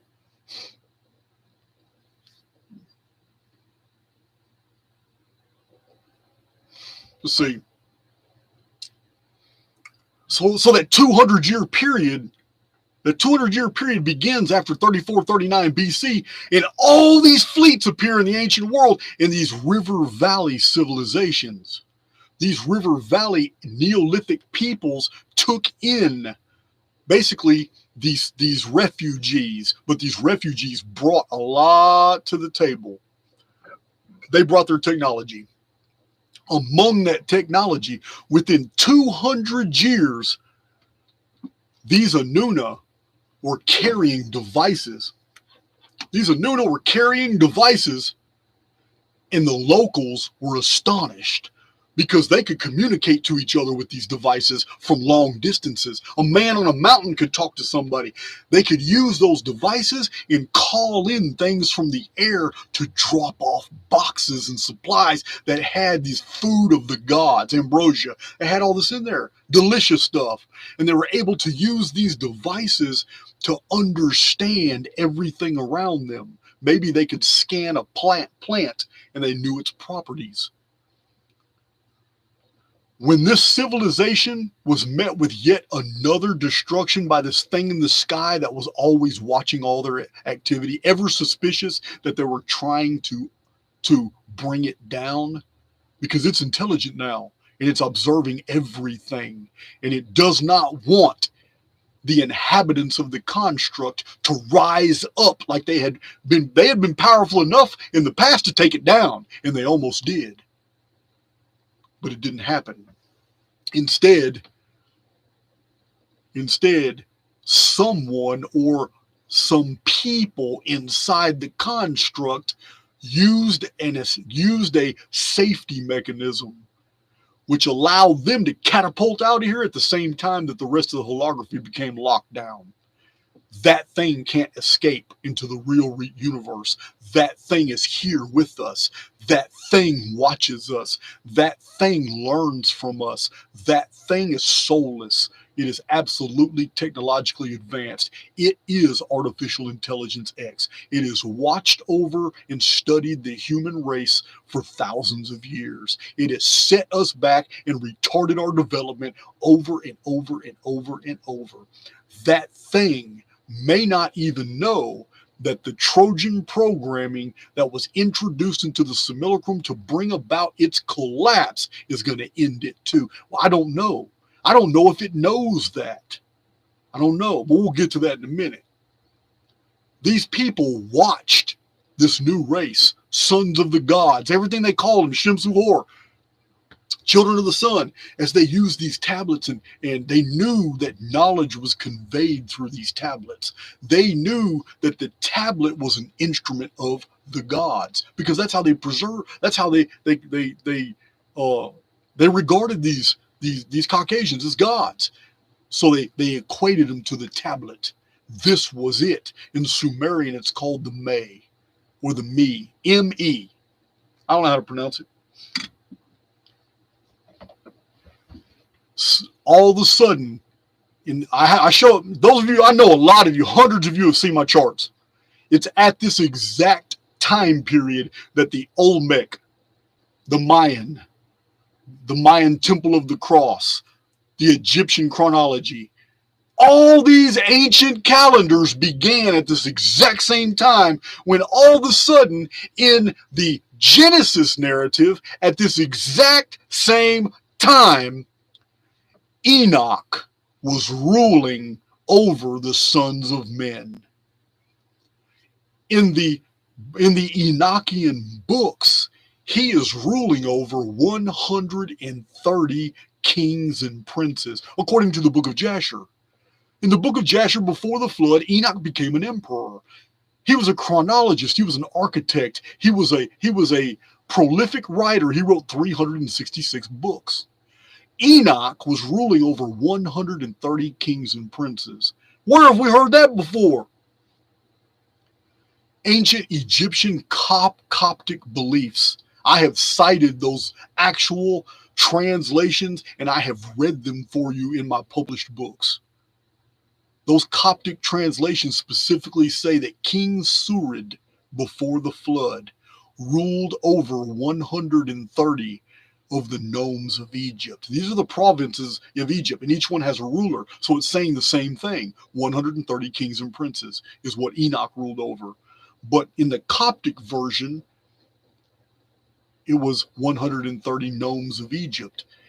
And Surid had a dream. And in this dream, he saw the approach of a vast destruction. And he was given a vision of God of preserving the ancient knowledges of the world. So that knowledge would be hidden and preserved through this cataclysm, this great flood that was coming. Surid had this dream, and he took it to his counselors, and they told him the interpretation of the dream.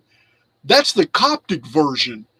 But in the Enochian and the book of Jasher versions, Enoch ruled over 130 kings of princes, and he had a dream. And in that dream, he saw the coming of the flood and great destruction coming. And he was counseled with his forefathers, Adam and others. I think it was Seth. And they had told him all the knowledges, and they gave him the books that they had written. And Enoch preserved these, and Enoch was told by God to go to Akuzan and preserve a record and put it together. In the book of Jasher, we're told that Enoch specifically went to Akuzan and built for God a testimony and a pillar. I've showed you in my book, The Secrets of the Lost Scriptures of Giza, that the most common name for a pyramid before the invention of the word pyramid itself, in all these ancient cultures, they called those square triangular structures pillars. That's what they called them. Just like in the book of Isaiah, where it specifically says that in the land of Egypt and at the midst of the border thereof, God was going to make a pillar and an altar for his people. Many pyramid researchers cite that same verse as being a reference to the Great Pyramid, because it was known as a pillar. It was the Yggdrasil of the ancient world, the world tree of the Nordics. It was the location of Bifrost, the bridge into another world. It was the axis mundi at 0 degrees longitude, 0 degrees latitude. It was where all the motion of the world was. The whole world was moving, but not the Great Pyramid. It was just turning slowly. This is the ancient cosmology, The Great Pyramid of Giza was the central axis of the world, the Mount Meru of the ancients.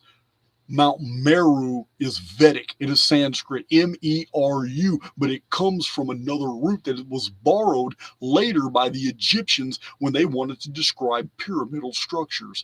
That word in the Egyptian lexicons is Mer. M-E-R. This is why throughout all these Pacific islands in Micronesia, Melanesia, Polynesia, and Oceania, we have little flat-topped pyramids all throughout these hundreds of islands that have been very well documented. You want to see pictures of them? Refer to David Hatcher Childress's books. You look in these books and you will see these Mari. They are called by the locals of Polynesia Mari. M-A-R-A-E. So it's all these roots go back to this Civilization X. Civilization X was this civilization that keeps getting reset and retarded over and over and over. Phoenix keeps wiping them out. This is what happens until Phoenix was hijacked, and it seems that Phoenix was recoded to do something else. Yes, it still appears. Yes, it's still red rain, mud floods, liquefaction. Yes, it's still doing all kinds of terrible things. Mass human abductions. Yes, the Phoenix appears. Moon turns red. Fallout from the sky.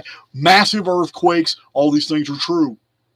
But it looks like additional programming was added to the Phoenix by whoever built this Great Pyramid structure. My Archaix veterans already know what I'm talking about. The amount of evidence showing the 138-year period, the fine structure constant in the Great Pyramid is overwhelming. I have shown so many charts showing all the scientific, these measurements were done to the thousandth of an inch. I have made nothing up. Every one of these measurements are scientifically accepted today, and they were conducted by Sir Flinders Petrie to the thousandths of an inch. They are widely published and anybody can verify these measurements. And yet they're all divisible by 138.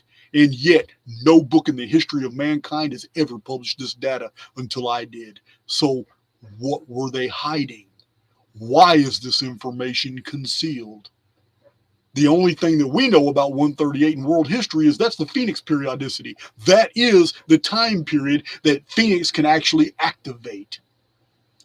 But the Trojan programming introduced into the Phoenix weapon seems to have been reprogrammed into a weapon that now acts with discretion and targets one of those two major groups from the ancient world and not both groups now. This is where I'm going with this. Am I 100% on target with everything that I'm saying? Absolutely not. Am I closer than most? Of course I am. This is what I'm asking you to imagine. Imagine a scenario where we have artifacts, technologically advanced parts, out-of-place artifacts found all around the world, documented by many people, not just David Hatcher Childress or Barry Fell, but Jonathan Gray has done a fantastic job documenting many of these things. Brian Forrester has shown us the Technolithic and the post-Technolithic and the Heliolithic architecture. Three totally different types of architecture representing three different periods of human history. Pre and post-cataclysm, and then post another cataclysm. Much inferior building structures. So imagine a scenario where we today, 58 centuries after all these events, begin uncovering evidence of all this massive technology that was spread throughout the ancient world. So we can forgive some of our contemporaries for taking the interpretation further than the evidence allows. I'm talking about ancient alien theory. We have abundant evidence of technologically advanced infrastructures from the ancient world. We have a really good chronology that supports that. What we don't have are any references from the ancient world of drop ships, shuttles, troop carriers, capital ships, any spaceships coming from the sky. We have zero, none.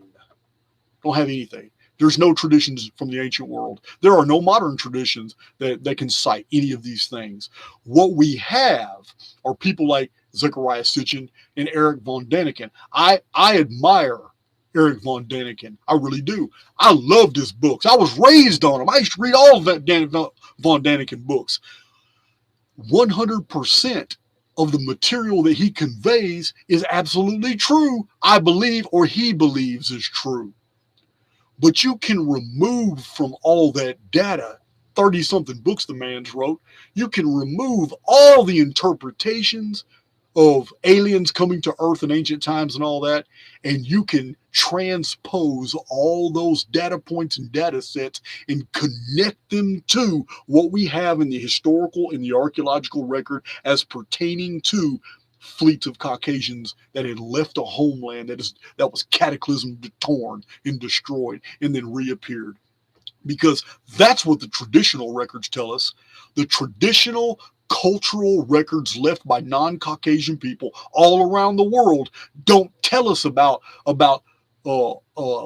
races coming from the stars and coming. They don't tell us about that. They tell us about the children of the gods showing up on their shores. They always come from the sea. Always. So I'm asking you to imagine that the truth is easily ascertainable. I'm asking you to imagine that you can go to many, many different YouTube channels and you can see the truth in those channels. You can see it there. You don't have to go with that channel host's interpretation. You can just look at all the evidence and you can run that evidence through a different sieve, through a different filter. There is value to be found across the entire internet. There are people making discoveries and putting them in videos, and there's fantastic stuff out there. What you have to do, though, is put it through a proper context. Because it's time to grow up. It's time to get away from a lot of the fantasy that's put out and promoted, which doesn't have any historical or archaeological backing. And a lot of it is there's a dearth of common sense attributed to all this as well. A dearth is a lack of. It's just not there. There's a lot of good evidence being put out there. Unfortunately, a lot of the interpretations they're off. They're absolutely off. So I am not a proponent of ancient alien theory and never will be now that I know the facts. I mean, I even have a really good video showing you about the tomb of Lord Pakal Votan, where this is used as ancient alien evidence in hundreds of presentations and books. But it's not.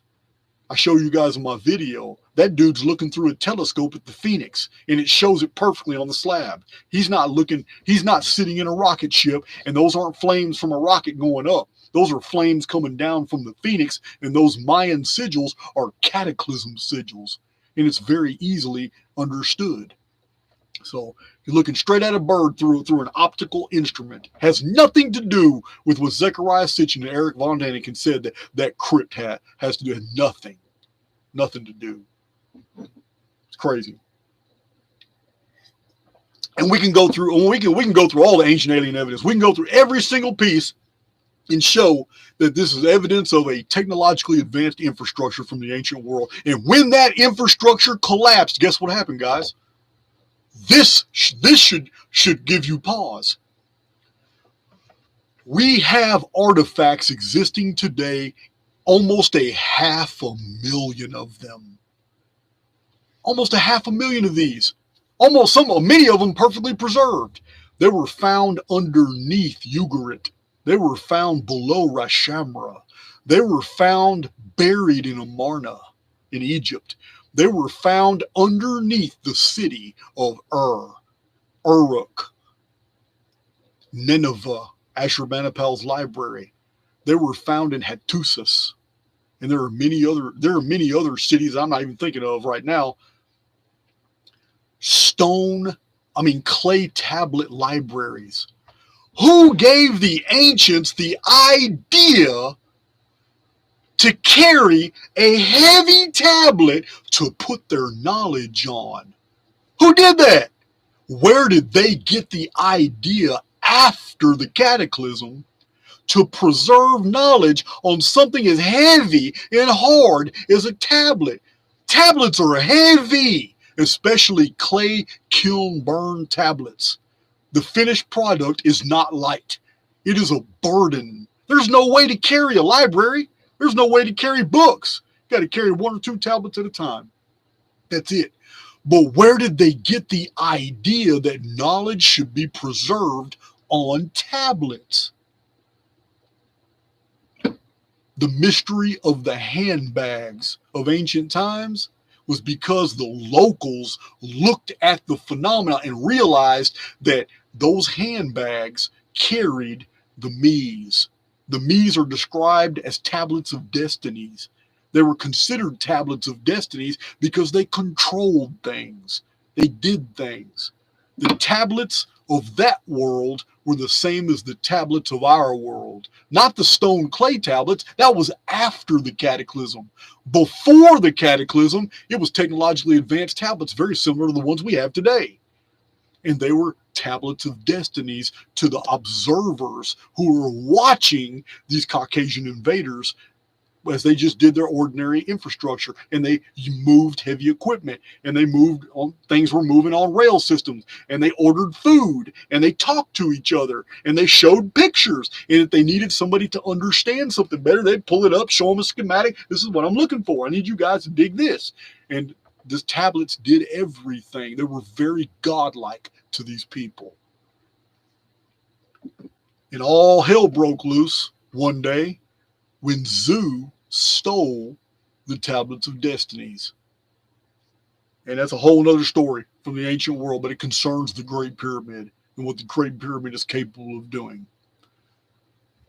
So I'm asking you to imagine the vapor canopy world was not like the world that we think of today. We're talking about a 1,656 year period. There was never a unified history throughout that longevity. It didn't exist because it started with the survivors barely making it from a world that had been totally destroyed after a very long period of time where they were benefiting from a technologically advanced infrastructure. 930-year-old civilization collapsed. The Phoenix took it out. The survivors were barely making it.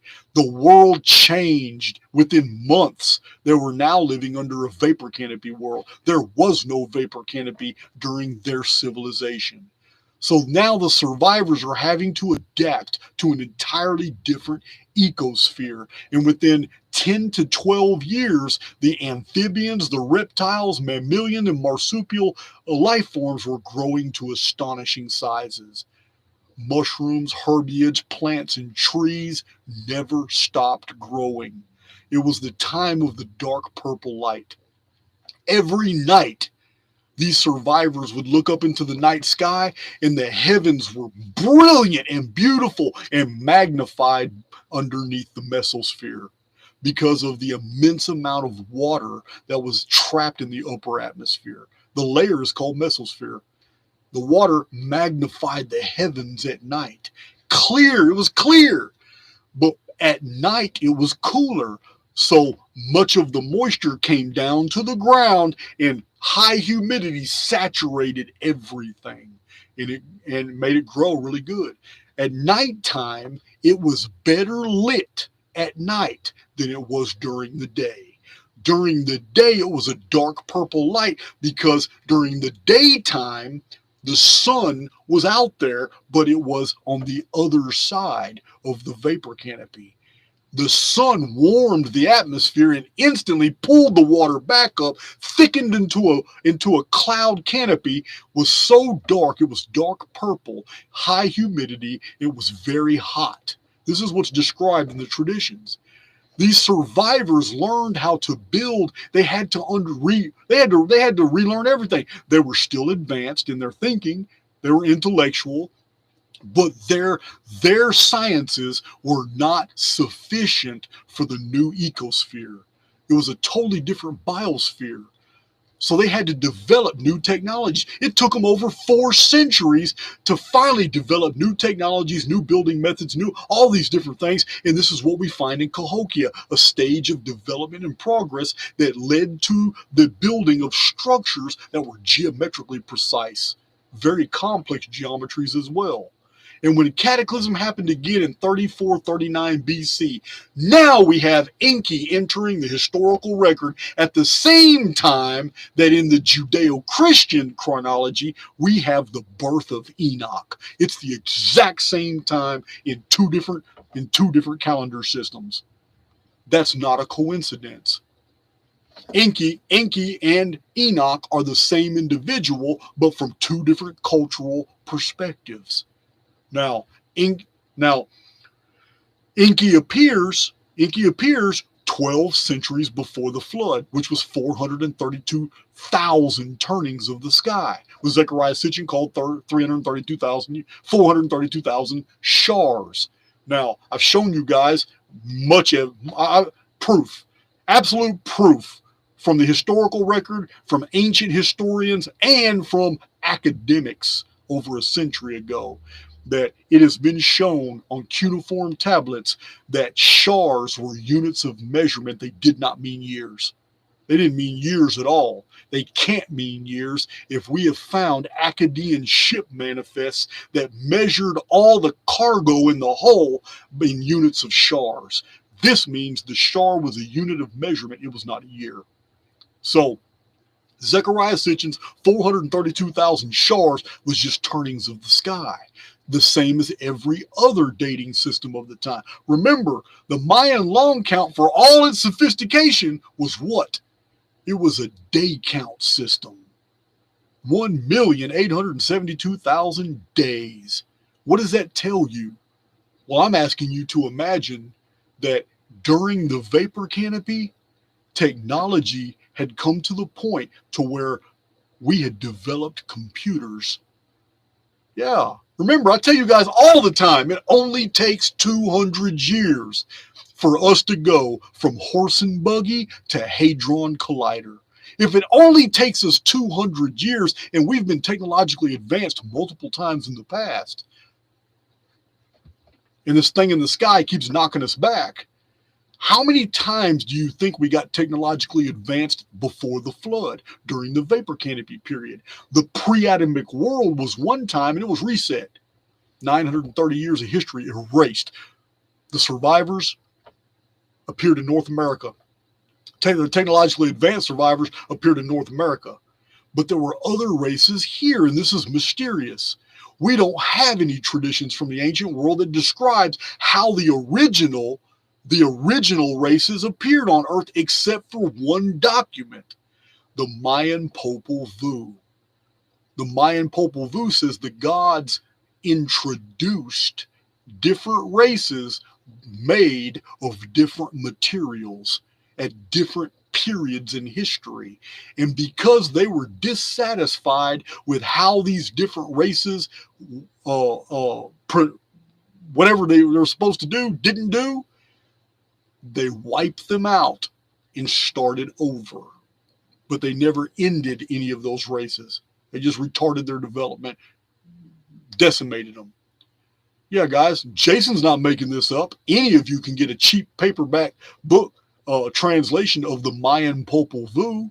Oh, you'll find some pretty interesting stuff in there. A lot of people don't know about how sophisticated the Mayan histories were. And we just have a fragment in the Mayan Popol Vuh. So I'm asking you to imagine we were technologically advanced at 2 different times before the flood. 3 different times if you count the pre-atomic world, the world before year 1. Year 1 was when the 930-year civilization was totally destroyed.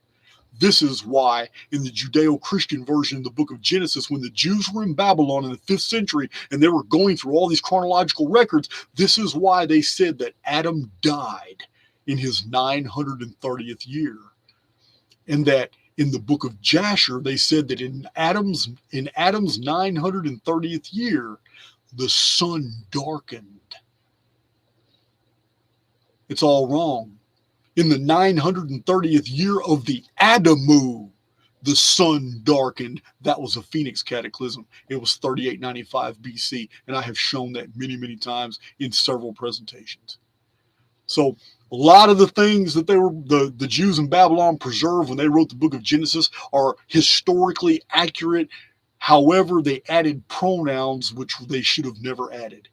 These were not actual names of people. Adam never existed. Adam and Eve. Adam never existed. Adam was copied from the Akkadian Adamu, which is a description for mankind. And the civilization that was destroyed lasted 930 years, and this is where the Jews got the age of Adam being 930 years. So there's many examples, like the children of Seth, the Jews in Babylon borrowed that as well, just like they borrowed the Moses story. The Moses was an Akkadian story. Sargon of Akkad was found on the Euphrates-Tigris River, one of those rivers, in a basket floating as a baby, and he was taken in by an Enitu priestess, and he was raised. Therefore, he was able to claim he had no father, and that he born of a virgin, or whatever, you know the story. And Sargon of Akkad, though, is 400 years before Moses was supposed to be alive. The whole Moses story was a copy of Sargon's history. But we have this in Genesis, Exodus, Leviticus, Numbers, and Deuteronomy. We have this historical template that was written through a Jewish sieve, a Jewish filter, but it's copies of more ancient texts that were borrowed from all around the world and put together in this fantastic epos that was presented to us as the Torah. But it's all borrowed from other sources: ancient Egyptian and Rashamric and Ugaritic, Amarna Hittite, Amorite from the kingdom of Mari Mitanni. It's a Phoenician. It's an amalgamation of the world's oldest spiritual materials. Was all put together. And this is why nothing, Genesis, Exodus, Leviticus, Numbers, and Deuteronomy, and the Torah itself, and the name of Moses, and the Exodus story, you will not find any of these stories anywhere in the historical record, anywhere in the 22nd millennium BC, the 22nd century BC, 21st century BC, the 20th century BC, the whole millennium that passes all the way to the 10th century BC, which is 400 years after the alleged events of Moses, the 9th century BC, the 8th century BC, the 7th century BC. We have historians, and we have documents, we have translations from all these periods. There is no mention of any of these events in any historical record all the way to the 7th century BC, the 6th century BC, the 5th century BC, the 4th century BC, the 3rd century BC. And finally, in the 2nd or 2nd and a half century BC, we have some references to the Jewish version of history. So this is a problem. And if any of you guys want to go deep into that, you need to check out my Dark Scriptures playlist. But you need not get triggered. This is not an attack on spirituality. It is not an attack on the oversoul. It is not an attack on God at all. It is an attack on the texts itself that were delivered to us that are riddled with problems that trouble you. And if they don't trouble you, it's because you're specifically cherry picking what you want to pay attention to. But any God of the Old Testament that tells you to murder the children of an enemy because they're in your homeland is a problem. Any deity that tells a spiritual being to hate another, to imprison another, to starve out your enemies, any deity that promises you blessings if you go fuck over another people should be a problem to you. The Old Testament is riddled with the commandments of Yahweh and what he commands the Israelites and Jews to do. The Jews embraced that, and they accepted that demon out of a burning bush, and they entered into a covenant with that demon out of a burning bush. And for that reason, they were given the blessings of the world. But the Israelites rebelled, And over and over and over in the Old Testament, even in the Moses narrative, you will see that the Israelites didn't play ball. They were impaled. They were burned at the stake. They were executed. They were buried alive because they would not obey Moses and the demon of the burning bush. This is why the Israelites did not stay with the kingdom of Judea.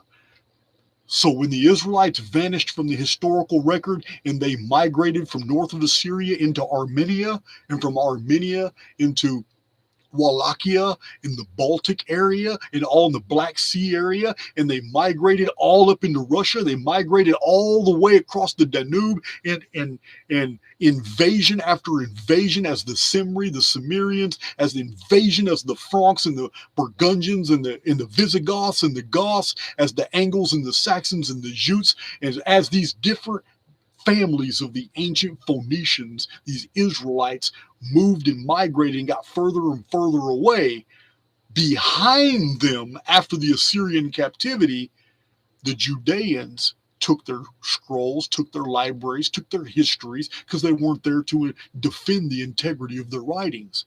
So they changed the names, changed the histories, and rewrote the Old Testament, making it look like the Israelites were rebellious. The Israelites didn't do this, and they changed the capital city, the holy city of ancient Canaan, Phoenicia, Aram, Bashan, and the Amuru. They changed the holy city from Kadesh, which historians and academics know is the holy city of the ancient world. It was Kadesh of Syria. But in the Jewish version, they rewrote the text to Jerusalem, one of the most unimportant cities of the ancient world.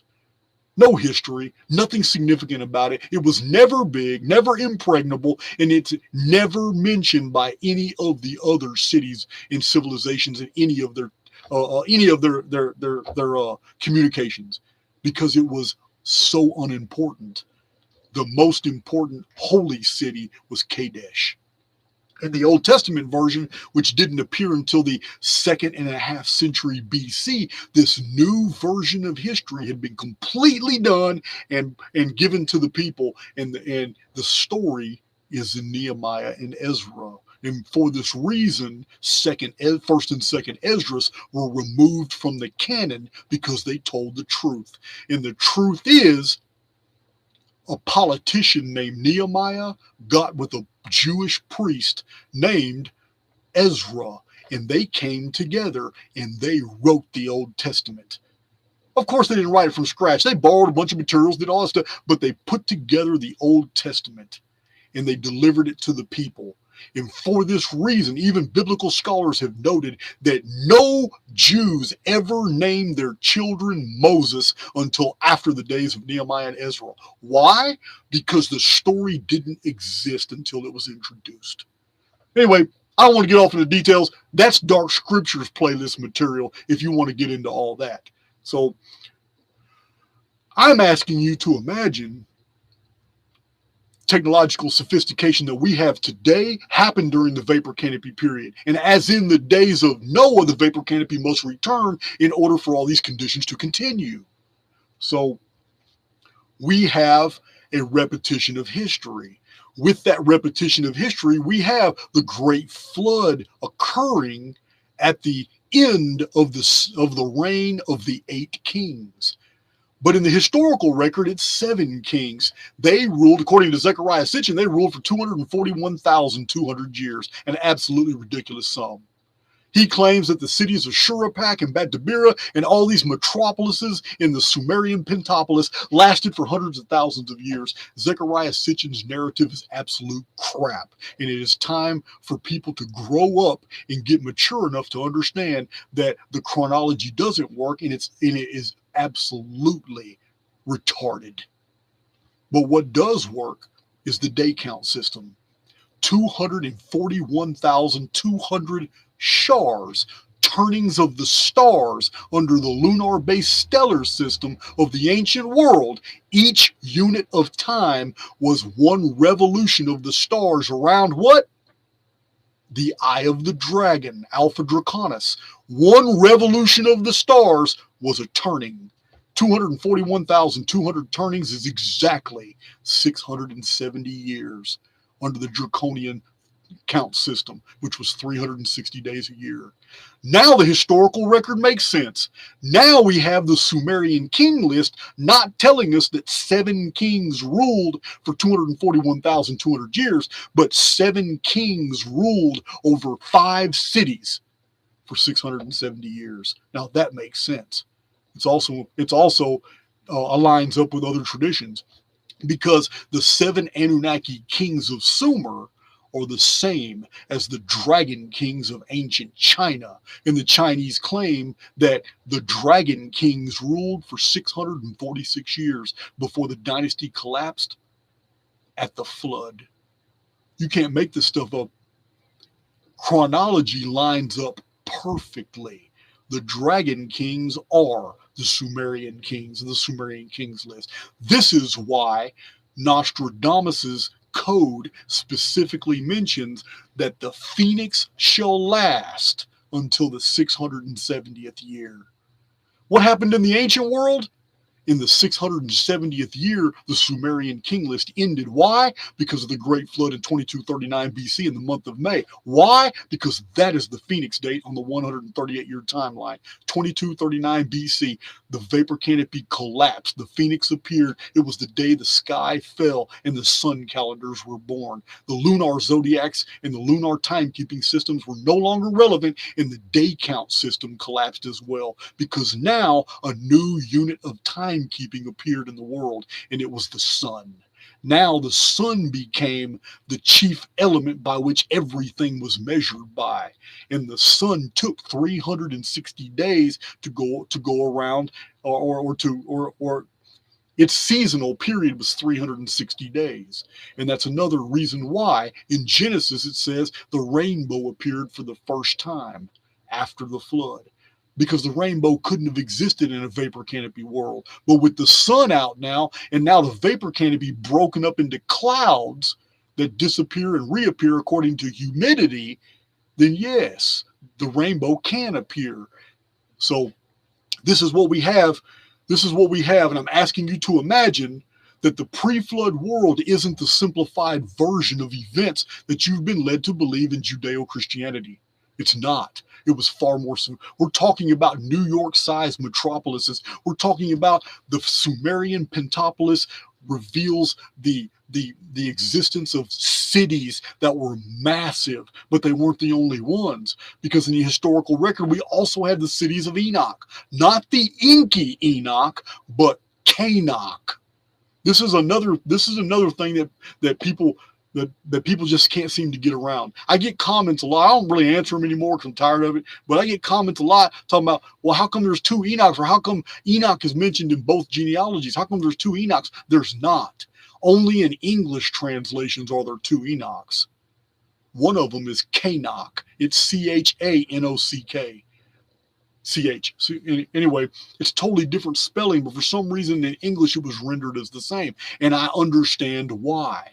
Because in the Sumerian king list, there are 2 Dumuzi, and one of those Dumuzi was taken up into the sky and never seen again. What? Who else was taken up into the sky and never seen again? That's right, Enoch.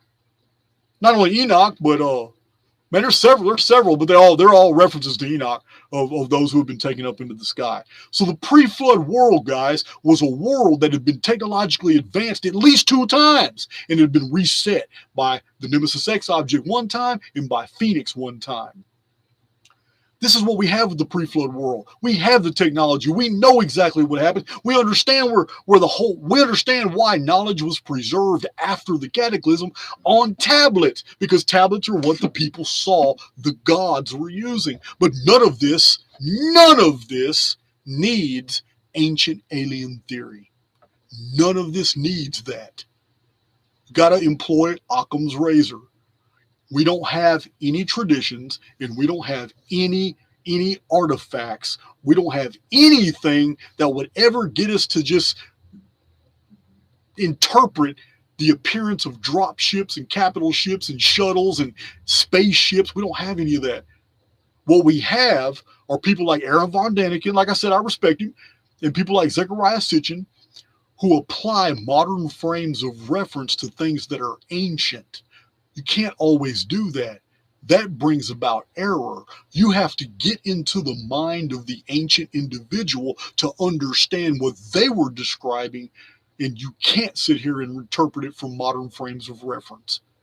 What we know of as a toaster today would never have been figured out by ancients. Do you know why?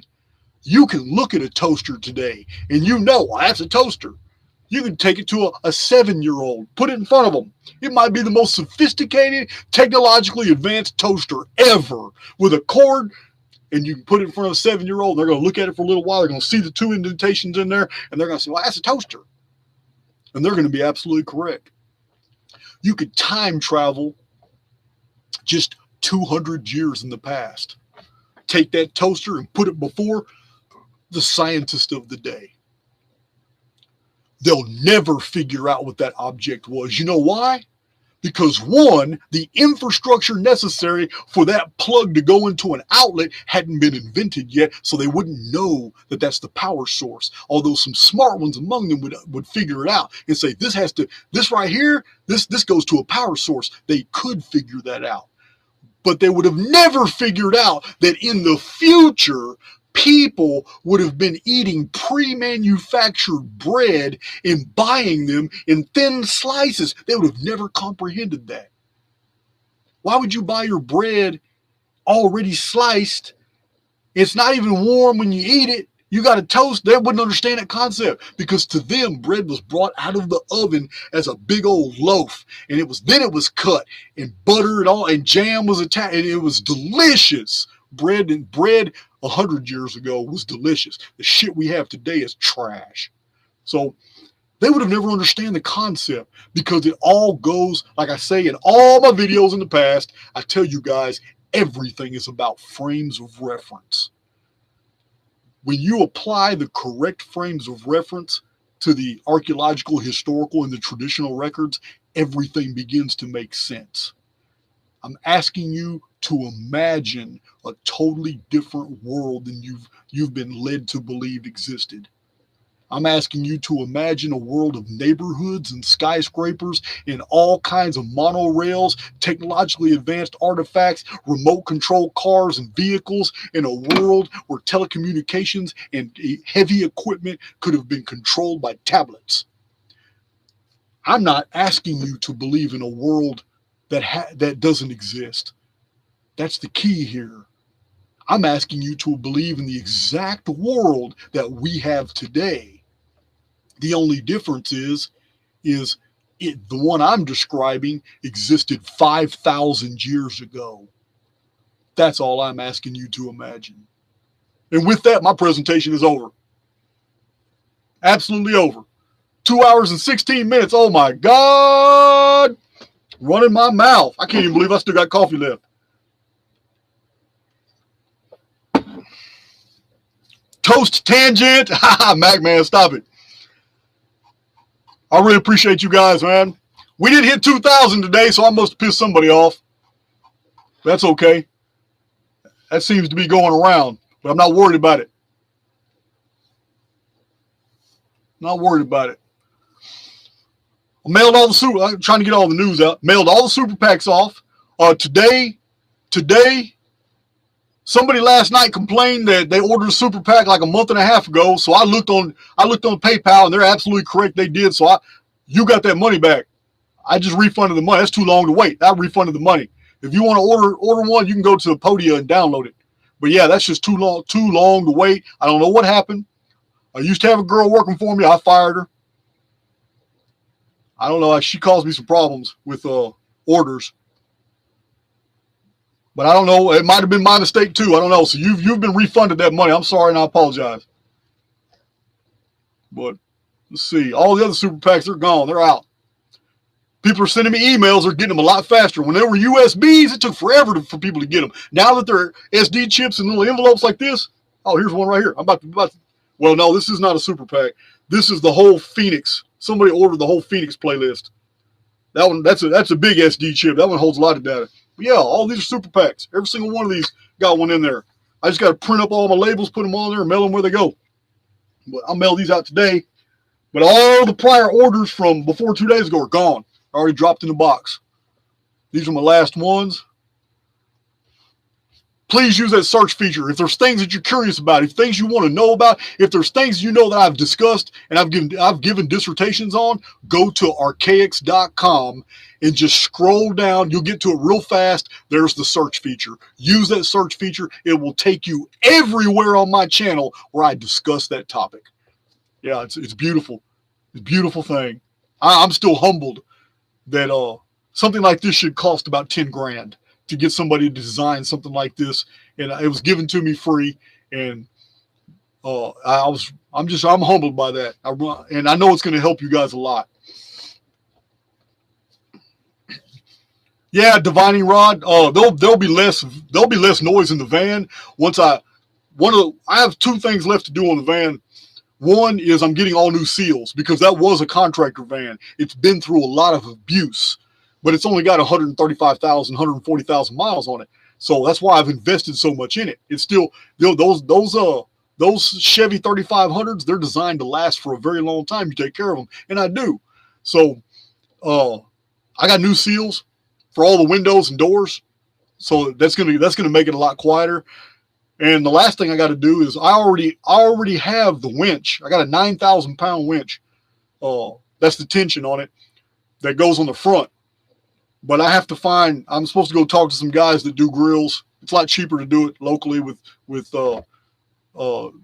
guys are going to measure my van and put a grill on the front that'll hold that winch. And then I'll have a matching grill on the back and then step sides on it. And I think I'm done with the van. I'm going to put a wrap on it. It will say archaix.com on that van.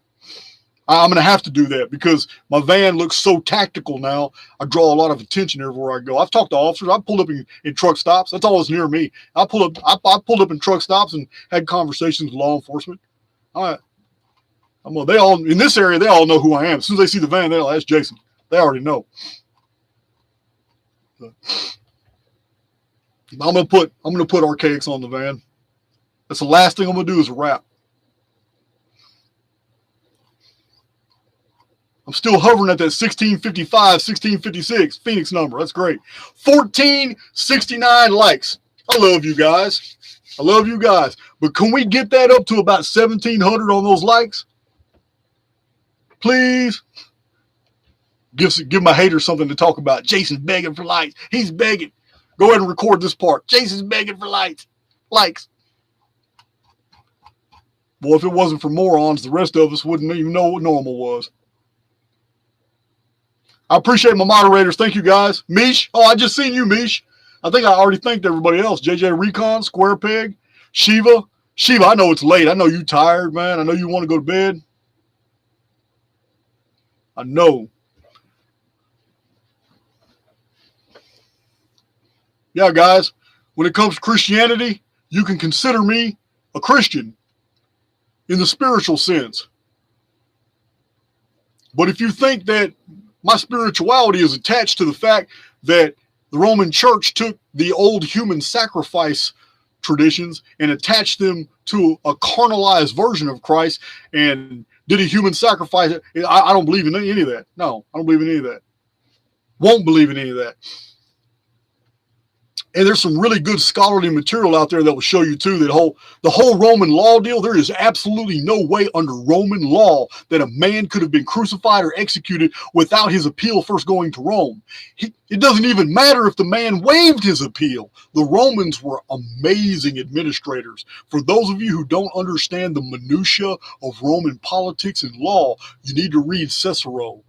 Cicero is so packed full of data and information. There is no way that there could have been a controversy and the Jews wanted to crucify this guy. And the Jews backed a Roman official into a corner and gave him a choice. Hey, you better do this or we're going to riot, or we're going to choose Barabbas. There is no evidence from the historical record that there was ever a tradition of choosing who was going to die and who wasn't.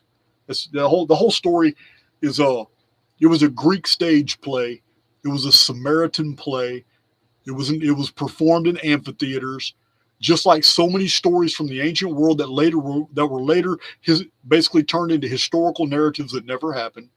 The story of the crucified Savior goes back anciently. In fact, Kersey Graves wrote the world's 16 crucified saviors, Kersey Graves. And then Esakara wrote a fantastic book called The Greatest Story Ever Sold, packed full of data, source materials where you could follow, showing that this entire stage play was known in the ancient world. It was carried out by many civilizations. It was the Roman Church that turned the story of Jesus into the crucified Christ, because the original Christian narratives didn't have it. I'm a Christian by my conduct. I'm a Christian by my spirituality. I don't need the carnalized version of some human victim scapegoat tacked on to a piece of wood who died for my sins. It didn't happen that way because I wasn't born into sin. That's the old Babylonian religious model. The Babylonian priesthood invented that model when they invented the whole idea of sin. They wanted you guilty from the beginning, so you would always come to the temple and bring your wealth. Yeah, and that's where the Jews learned it, because the Jews were in captivity in Babylon, and when they were there, that's when they wrote their Old Testament. That's when they wrote a lot of the text that later became the Old Testament. They copied those records they found in the Babylonian libraries. It all makes sense, guys. All I'm asking you to do is imagine.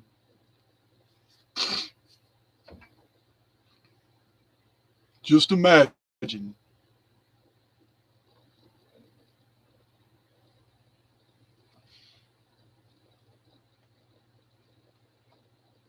Wow, I left and came back an hour later and you're still going. Blade Honor, you telling me I'm running my mouth? That's good. Yeah, man. The Jesus Enigma, Red Pill Reloaded. Watch oh, that's one of my videos. Yeah, you're right. Yep. Guys, I'm hungry. I know my dogs want to eat. I'm going to go ahead and close this video out. And my next live will be a Q&A, because I know some of you guys got some questions and answers. But my Q&As are going to be taking on more sophistication, guys, because I can't go backwards. I can't move backwards. I can't take on new subs and sit here and reiterate and rehash the same old things over and over again. From the very beginning, I wanted every single individual video in Archaix to be unique from every other video, and I've tried to maintain this. I don't want to sit here and just rehash. That's why I'm so glad this guy, our benefactor, has provided this new feature on my website, where you can just look up anything you want. You got any questions? Ask that search bar. It'll pull it up everywhere. I've talked about it in my videos. That is a fantastic tool. Please utilize it. For my Archaix veterans, you ain't got to hide and run off anymore, because we're going to get back into our advanced Q&As. Those of you who know the material, those of you who want to go deeper, and like I said, guys, I'm just one guy. I don't know everything. Many of you have made significant contributions to the Archaix data sets. You have, because you've asked questions that led me straight into new avenues of research. And for that, I appreciate it. And I have given, and I've often given people their props when they have done that, in emails or in the comment sections when they have said something profound that really sent me in another direction, or in the videos themselves I've mentioned you. So yeah, I really appreciate that. This ain't all about one person. This is all about all of us coming together and having something of material value to benefit, even if the benefit is the removal of material that doesn't belong. So, yeah, we all have our different features. Thank you, moderators. I really haven't been following, but I know you guys are diligent. Please use the Archaix search. Yes, sir, Shiva.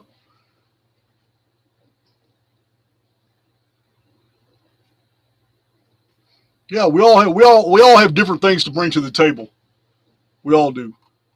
Just like this benefactor guy. To him, it's really no big deal. But to the rest of us, it's like, what the hell? You created a search feature that actually accesses 100% of all my almost 400 videos, and you can take it straight to the timestamp, any subject. How the hell did this dude do that? It may be simple, but to me, it's baffling. It's baffling. And to some of you guys are baffled as to how I can pull out hundreds of dates and in historical anecdotes, because I know my material. I believe in what I teach. So to me, it's not amazing. So I get it. We all have different things to bring to the table. Oh my God, can y'all hear that? My stomach's going off. So I'm about to go feed it. I love you guys. Thank you for joining me on this. Thank you for my donors. Thank you for the 1080. That's good. Thank you for the contributions. My members, you got some more emojis coming out. Trying to remember if I have any more news. I really don't. You guys have a really good video on the way, though. I told you about it. That new vapor canopy video. That 300-year-old book. I'm reading it right now. And with that, I'm going to close out. Peace out.